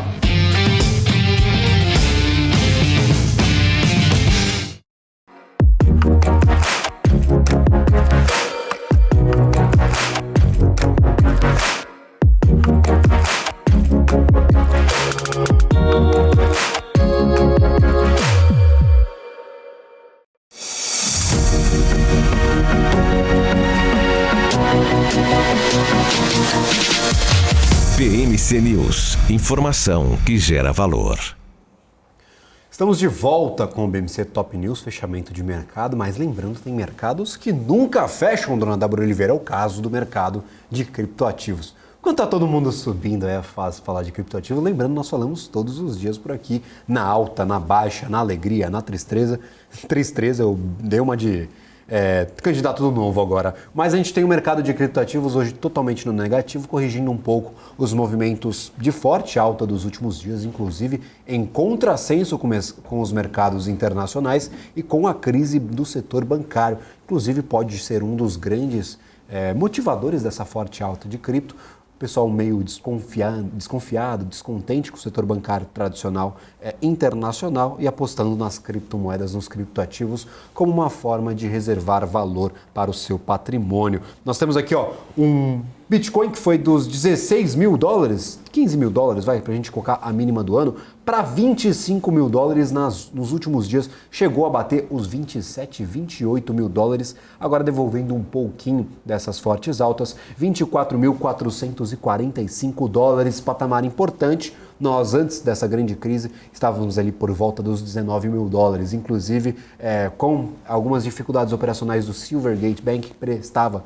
serviços ao mercado de criptoativos, e em seguida Silicon Valley Bank, Signature Bank e Credit Suisse tiveram problemas com as suas operações. No entanto, em contrassenso com o restante do mercado, o Bitcoin disparou, foi de 19 mil dólares para os 27 mil dólares agora, como eu mencionava, 24.445. Neste momento, Bitcoin zerando as suas perdas, 0,09% de queda, acompanhando o mercado que ao longo do dia foi ganhando um pouquinho de tração lá nos Estados Unidos. Então, investidores internacionais um pouco mais animados, Bitcoin que se beneficiava dessa dita desconfiança no mercado internacional, subiu um pouquinho hoje, corrige para baixo mais pouco, 0,04%. Se nós pegarmos aqui também o Ethereum, aí sim perde um pouquinho mais de valor, ainda aumentando essa desproporção entre o Ethereum, que é o segundo maior criptoativo do mercado, e o Bitcoin, que é o primeiro e maior criptoativo do mercado desde o seu lançamento. Nós temos o Ethereum perdendo 1,18%, isso em comparação, lembrando, com o dólar. Se nós compararmos com o Bitcoin, nós temos ali um ganho de valor do Bitcoin sobre o Ethereum também, com uma proporção um pouquinho maior. Então nós abrimos aqui o gráfico. Se eu conseguir abrir o gráfico, eu acho que eu não vou conseguir. Na verdade, eu consegui. Nas últimas semanas, nós tivemos o Ethereum perdendo cerca de 12% de valor em cima do Bitcoin. Então o Bitcoin disparou, o Ethereum ganhou um pouco de valor, mas ganhou menos valor do que o Bitcoin. Se nós compararmos os dois principais criptoativos, Ethereum perdendo um pouco mais de 12% de valor frente ao Bitcoin. Se nós compararmos com o dólar, o Ethereum ganhou bastante valor. Lembrando, Ethereum está para receber uma nova grande atualização. Depois do merge do ano passado, nós temos a atualização Xangai, que deve destravar aqueles ativos em staking dos investidores, claro, de Ethereum, que deixaram os seus criptoativos fazerem parte da autenticação de negociações ali na rede do Ethereum. Então, é uma grande atualização muito importante, muito esperada ainda para este primeiro semestre, a atualização Xangai, que deve deve destravar muitos tokens que ficaram em staking na rede do Ethereum. Outros destaques negativos são Perpetual Protocol no dia de hoje, 6,48% de queda. Decentraland com o token Mana, 4,79%. Lembrando, Decentraland é um token mais voltado ali, um ativo mais voltado a metaverso. O metaverso está um pouco escanteado nesse rally dos criptoativos nesse comecinho de ano. O pessoal está apostando mais nas tecnologias que já foram provadas e consolidadas, como é o caso das criptomoedas, em especial Bitcoin e Ethereum. Nós também temos ativos como SushiSwap e Uniswap ganhando um pouquinho de valor na semana, no entanto, no dia de hoje também perdendo, acompanhando a queda do Bitcoin. Bitcoin nas últimas semanas se provando aí como principal driver do mercado de criptoativos. Quando sobe, leva todo mundo para cima, quando cai, leva todo mundo para baixo. É o principal indicador de saúde no mercado de criptoativos neste momento. O Uniswap, como eu mencionava, 3,46% de queda. É um ativo a ficar de olho, um ativo importante, porque é voltado justamente a transações descentralizadas, como tivesse uma corretora de câmbio, uma corretora de valores imobiliários, que é um sistema descentralizado, ou seja, não tem crise, não tem o risco da corretora quebrar e você perder o ativo que estava ali depositado ou sob custódia. Então, Uniswap 3,46%. No finalzinho do ano passado, com a quebra da FTX, se beneficiou bastante. Neste ano, se nós puxarmos aqui a variação anual, nós temos Uniswap ganhando 21,98%. Bem aquém do que o restante do mercado, bem abaixo do Bitcoin, no entanto, é uma alta interessante. Parece que todo o mercado de criptoativos, como vocês enxergam aqui nas minhas costas, está no positivo. Não tem nenhum dos principais criptoativos que nós acompanhamos por aqui que esteja no negativo nesse ano de 2023, dona Débora Oliveira. Isso aí, vamos agora às notícias internacionais, gente. O vice-presidente e ministro do Desenvolvimento, Indústria e Comércio Exterior... Desculpa, as notícias de política, tá, gente? Geraldo Alckmin, ele comentou em um evento promovido pelo Banco Nacional de Desenvolvimento Econômico e Social a proposta para o novo arcabouço fiscal que foi apresentada pelo ministro da Fazenda, Fernando Haddad, a Lula na última sexta-feira. Alckmin disse que a proposta de substituição do teto de gasto unirá a curva de dívida, superávit e controle de gastos públicos em uma medida que, segundo ele, trará bastante segurança. Embora a proposta já esteja em discussão interna pelo Executivo, ainda não foi apresentada oficialmente ao público e às casas legislativas.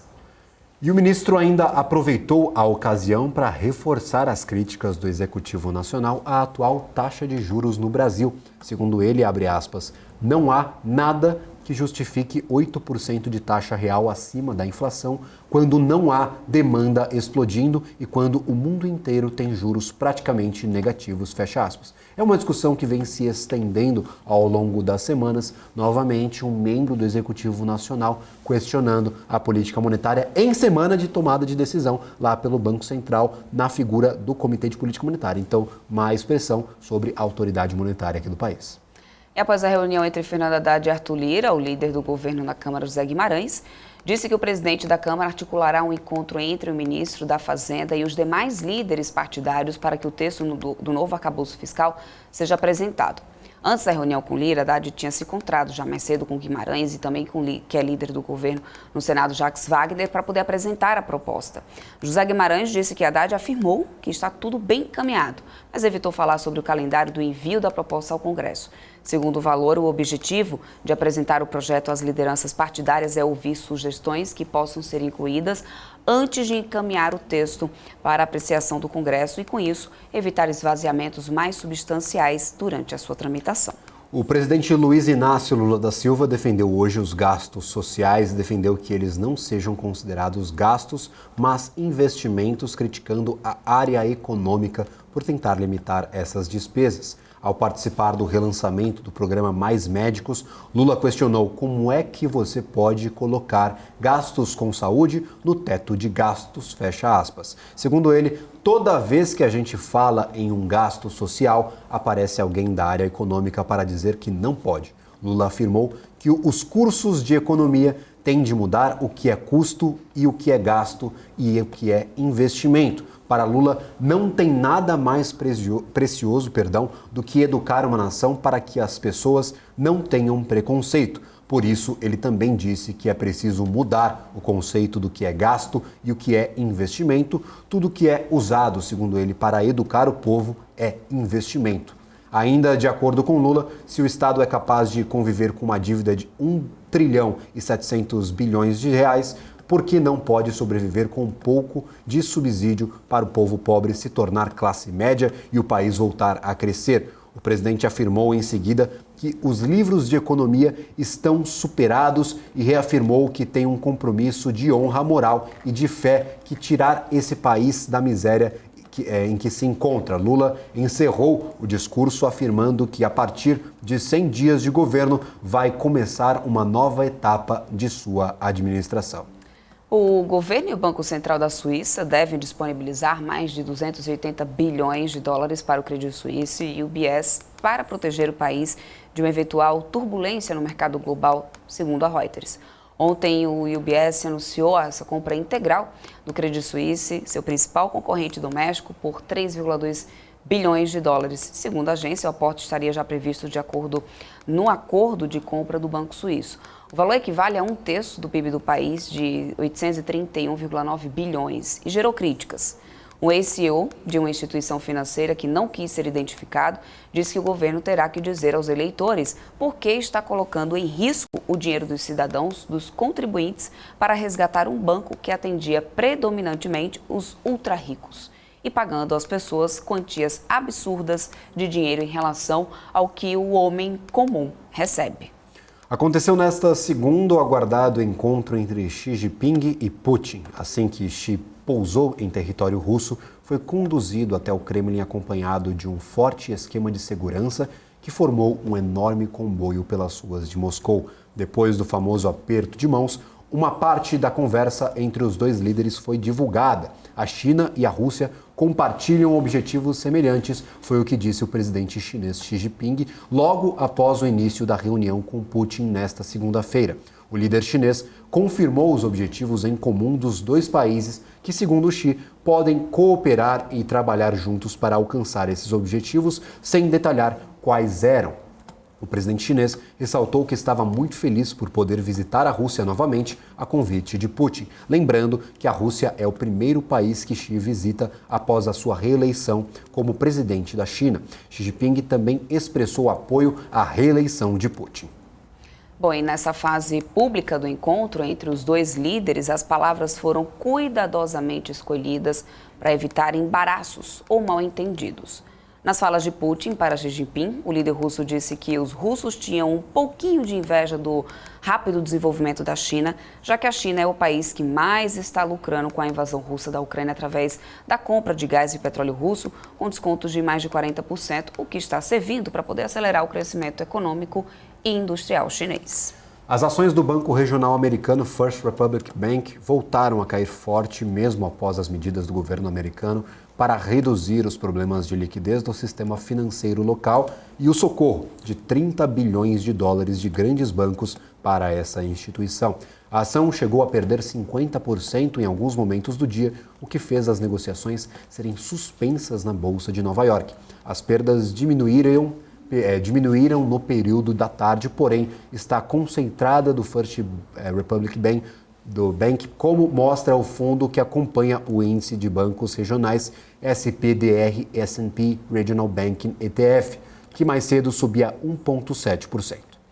Bom, e antes a gente vir com as análises gráficas para a gente entender um pouco melhor sobre esse fechamento de mercado, a gente vai para um rápido intervalo comercial. Na volta, a gente tem análise gráfica aqui com a Carol Darrella, que está chegando daqui a pouquinho para poder trazer aí toda uma análise desse índice Bovespa. Para onde é que a gente vai a partir de agora, desses 100 mil pontos? Então não sai daí que a gente volta já.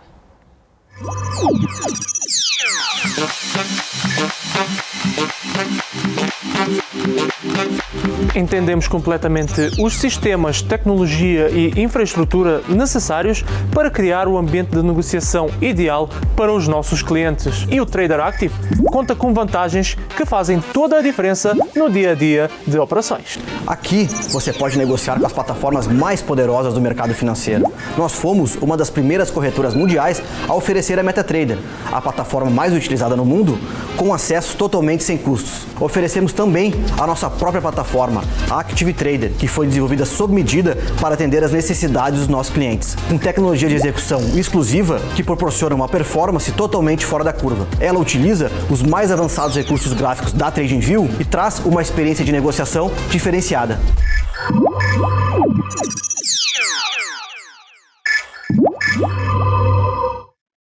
Fala, meu povo, beleza? Estão abertas as inscrições para o meu curso de opções. Você estará ao meu lado durante 6, 7 horas, ao vivo, aonde você irá aprender desde o básico dos principais conceitos de opções, até o modo de você fazer proteção da sua carteira contra incerteza, se vale a pena fazer o tempo todo, se não vale, como essa proteção deve ser feita e também para você especular, tanto na alta como na baixa das ações. Inscreva-se agora e você ainda vai garantir 2 bônus.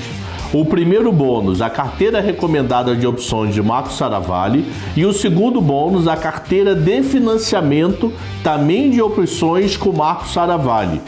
Te espero lá.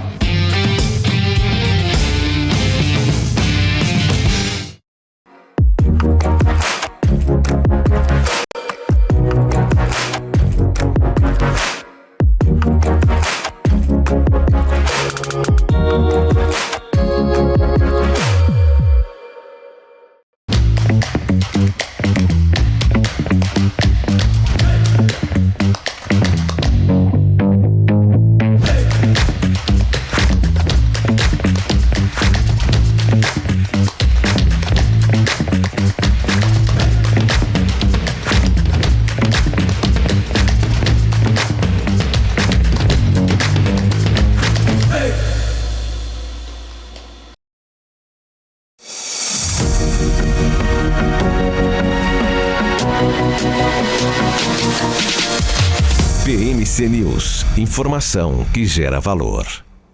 Estamos de volta e antes da gente começar nossas análises gráficas aqui, deixa eu me despedir dele, seu Gabriel Monteiro, vai se despedindo aqui um pouquinho mais cedo para preparar mais conteúdo aqui para essa galera, né, Gabriel? Exatamente, dona Débora Oliveira. Agora vamos gravar um New Deal especial sobre mercado imobiliário. Para além dos FIIs, nós temos um mercado de pessoas físicas, olha só, fundos imobiliários que locam imóveis para pessoas físicas. É um assunto bem interessante que eu vou abordar nessa gravação de hoje. E eu já vou me despedindo daqui, Débora Oliveira, pedindo que vocês que estão nos acompanhando neste momento, chequem se vocês já deram um like na nossa programação. Eu ouvi dizer em alguns fóruns da internet, dona Débora Oliveira, que existe uma maldição aqui imposta na nossa programação. Se você não der like, tudo que você comprar vai cair e se operar short, vai shortear e vai subir. Eu ouvi dizer nesses fóruns de internet, Débora Oliveira, que se não der like, aí isso aí tudo acontece. Não sou eu dizendo, mas claro, peço humildemente que vocês apoiem a nossa programação, clicando no like e se inscrevendo no nosso canal. Eu vou ficando por aqui, mas eu vou ficar de olho aqui nos nossos likes. Quero bastante gente dando um curtir aqui na nossa programação, porque ajuda o nosso canal, ajuda a disseminar esse conteúdo de alta qualidade sobre o mercado financeiro para vários investidores que ainda não nos conhecem. Embora nós sejamos aqui o maior canal em número de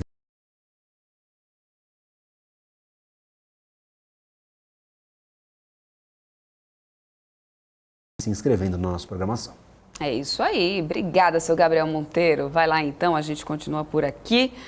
E vamos com ela então, Carol da Ré, analista técnica da Mulher da Bolsa, já está aqui. Carol, minha querida, boa tarde para você. Segunda-feira, que bom ter você aqui para trazer um pouco, né, de sentido aqui para onde é que a gente vai a partir de agora. Esse Bovespa voltando para os 100 mil pontos, que a gente já não viu acontecer desde o meio do ano passado, julho? Do ano passado, exatamente isso. E aí, Carol, o que o gráfico nos diz? E aí, Débora, tudo bem? O Gabriel já foi embora, né? Mas eu queria lembrar que ele desejou aí a maldição do Loss recaindo sobre a galera que não curtiu o vídeo. Não dá para quebrar corrente, ele falou, né? Que eu tava então vamos lá, é melhor garantir. Ele falou que eu estava em Taubaté na semana passada. Eu queria conversar com ele hoje. Depois você manda o recado para ele.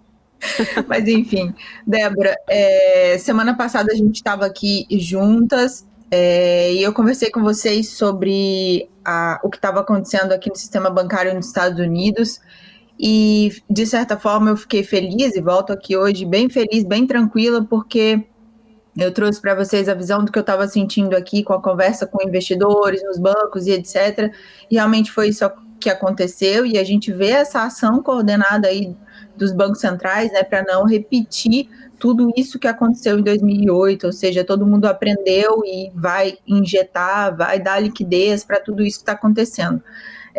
Hoje a gente acompanhou um Ibovespa descolado aí do mercado norte-americano e do mercado europeu. Enquanto os principais índices acionários europeus e norte-americanos fecharam no terreno positivo, o Ibovespa meio que acompanhou ali parte dos índices acionários asiáticos e fechou em queda.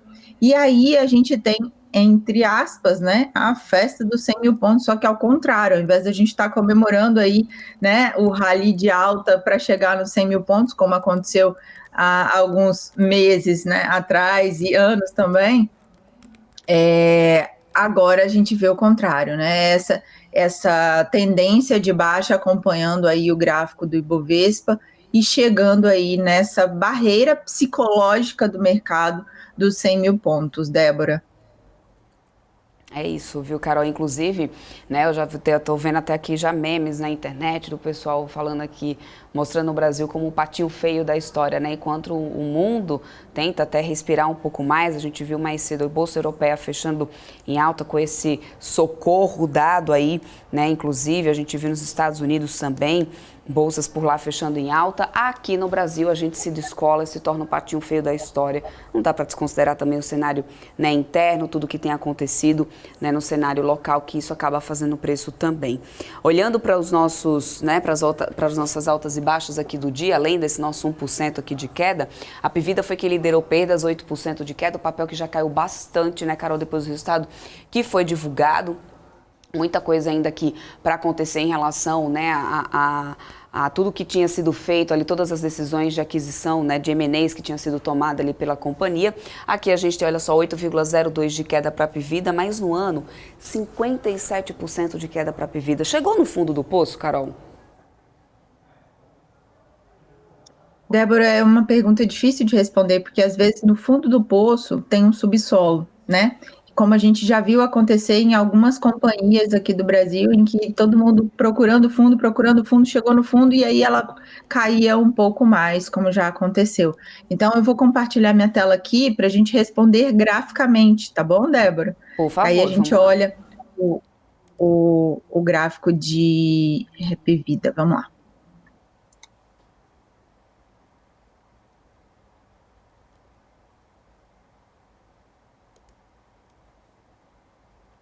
E depois eu vou voltar aqui para falar um pouquinho de EWZ.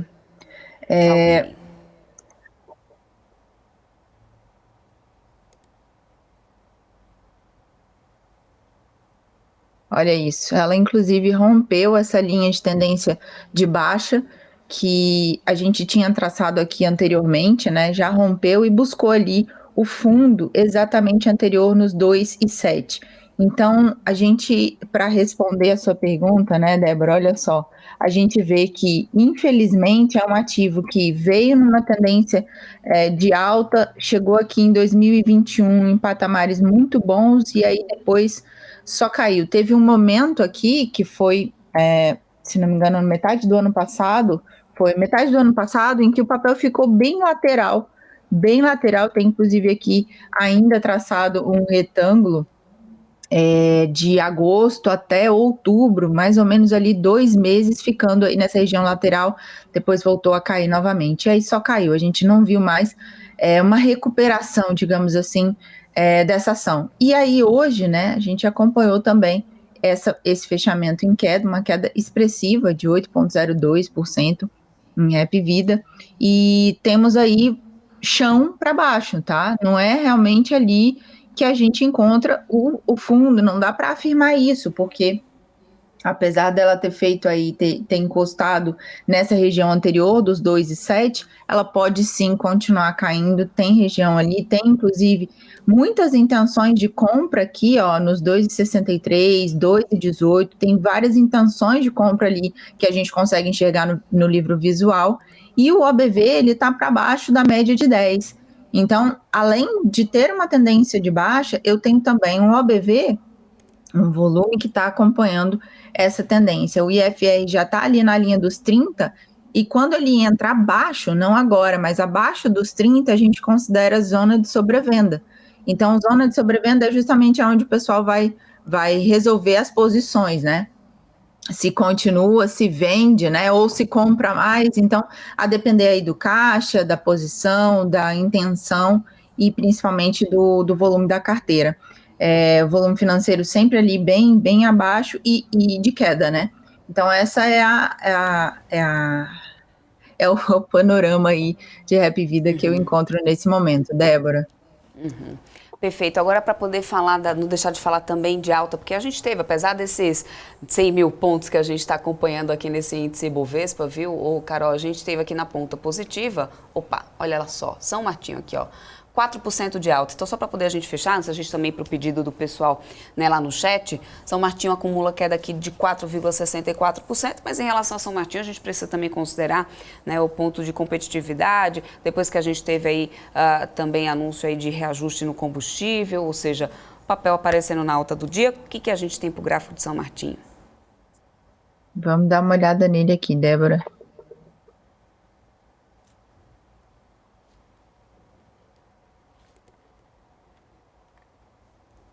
SMTO3.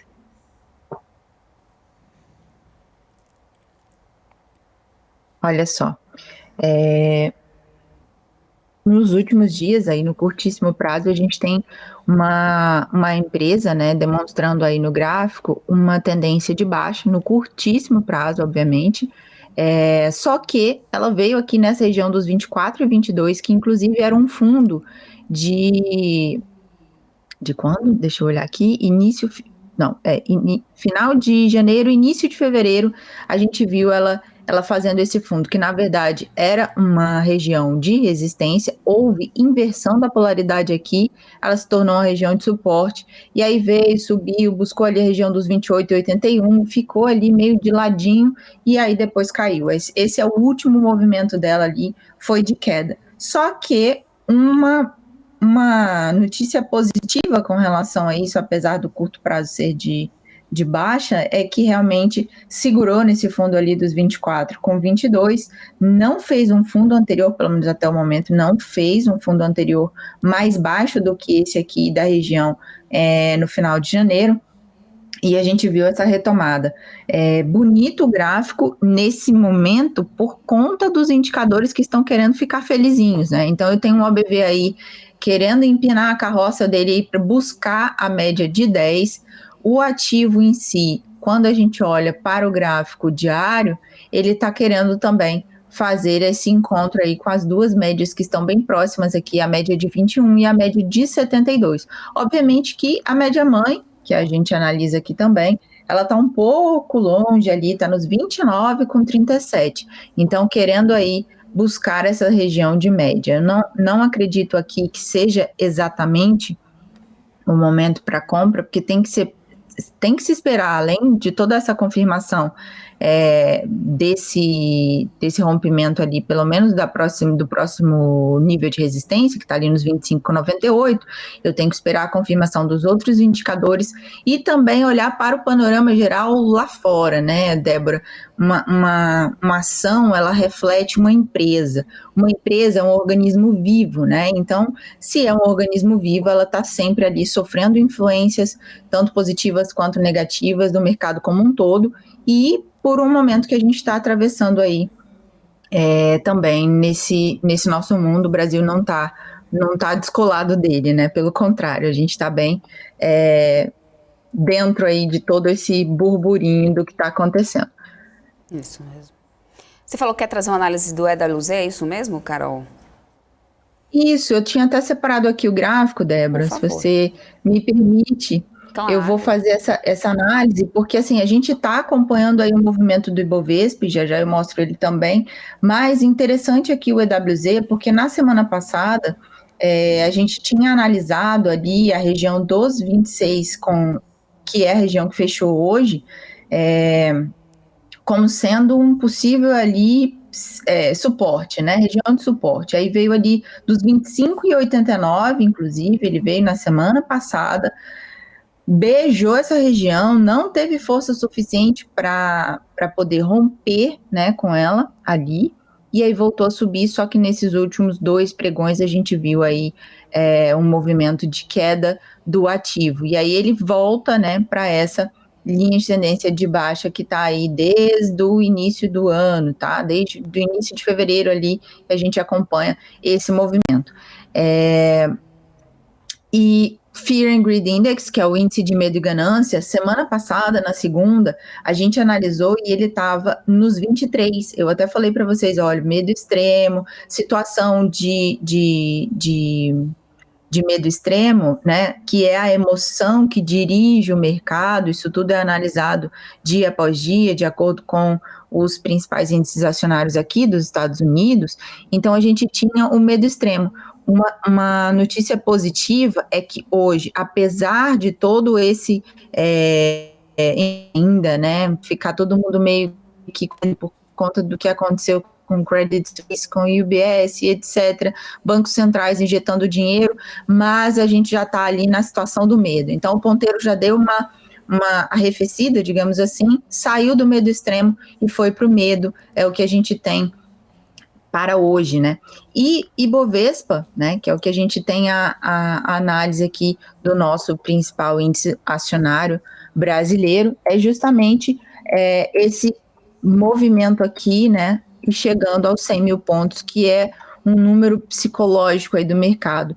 Como próximo alvo projetado ali para suporte, se ele continuar nessa tendência de baixa aí pelos próximos dias, a gente pode encontrar os 99.147 e os 97.237 aí como alvos de suporte, tá? Inclusive, aqui, ó, essa nossa linha traçada bem antiguinha ali no 102.232, ela tá com cara de que vai também se tornar ali, ao invés de ser um suporte, vai ser uma região de resistência, se, claro, continuar esse movimento de baixa. Já deixou as médias para trás, tá? Foi embora o boi com as cordas no nosso Ibovão, Débora.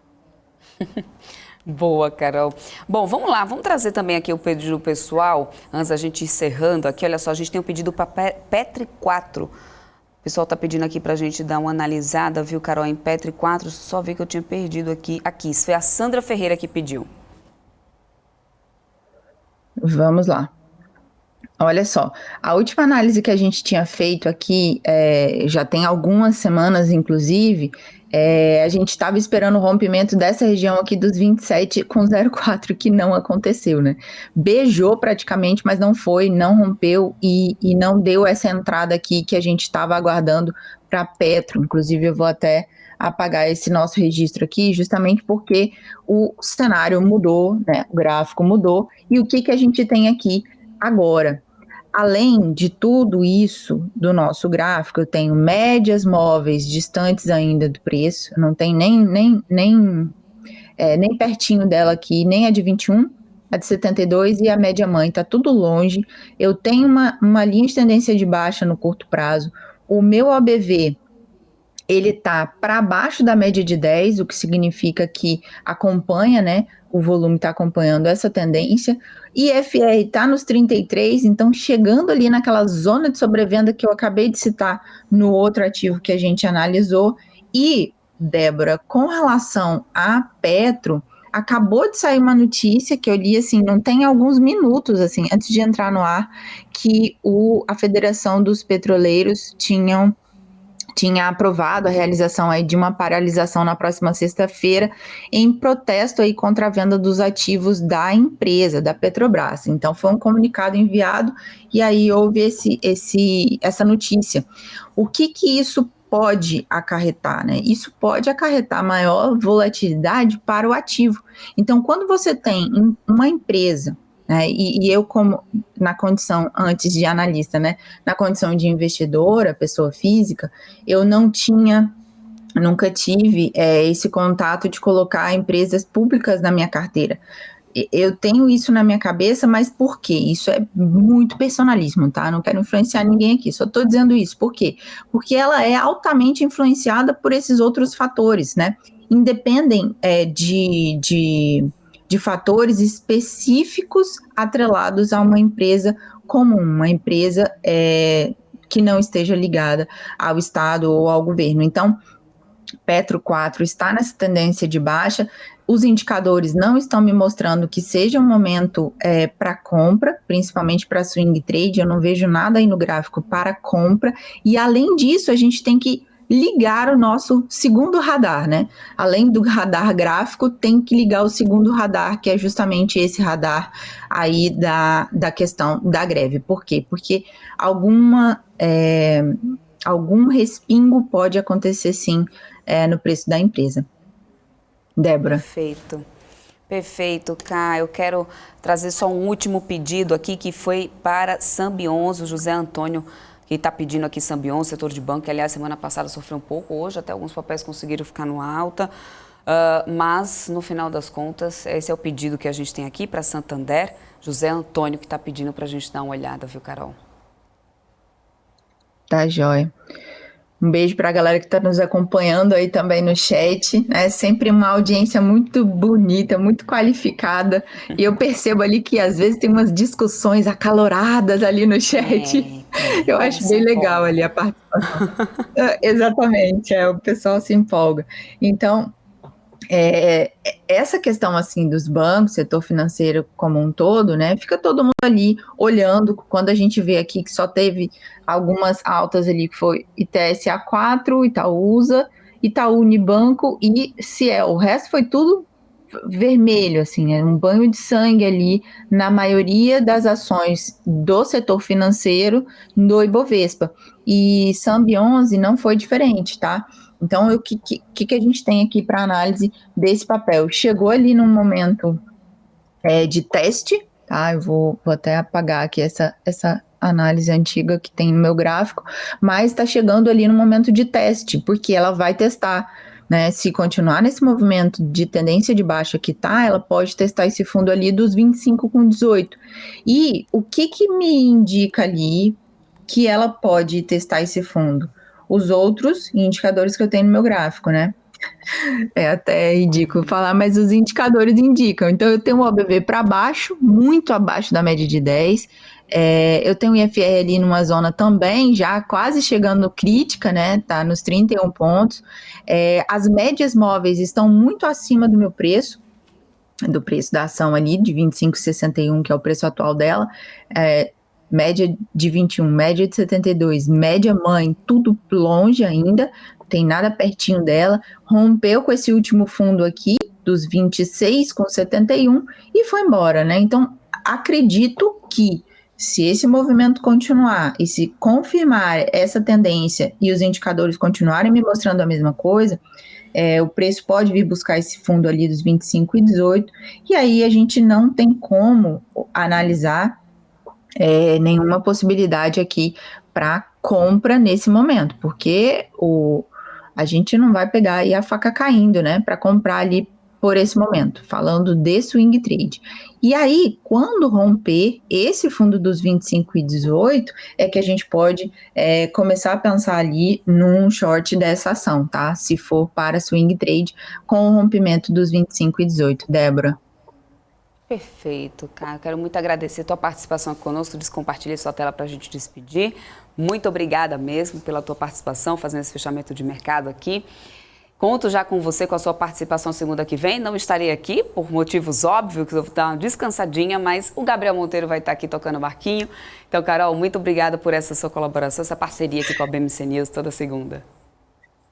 Obrigada, Débora. Eu desejo a você um bom descanso. Eu estou descansando também, né? Eu não sei se você sabe, mas aqui no fechamento da segunda-feira com a BMC é o único compromisso que eu ainda continuei nesse meu período de férias, porque adoro estar aqui com vocês. E é um prazer estar aqui e dividir um pouquinho do meu conhecimento também com vocês, tá? Obrigada, beijo, até a próxima. Querida. Tchau, tchau, até mais. E é isso aí, assim a gente vai terminando aqui essa segunda-feira, pregando segunda-feira com a queda de mais de 1% de Ibovespa, terminando um after aí, tá aí 100.922 pontos, o que a gente não vê acontecer desde o meio do ano passado. Eu vou me despedindo de vocês, amanhã a partir das 10 horas da manhã eu tô aqui de volta ao vivo com a abertura do mercado. Mas vocês continuam aqui na nossa programação, hein? Tem muito mais coisa aqui para poder acontecer ao longo, né, dessa noite que só está começando agora. Vem aí o Insights. O Guga vai conversar com André Franco, CEO do mercado Bitcoin. Então continue na nossa programação e eu tô de volta amanhã. Tchau, tchau.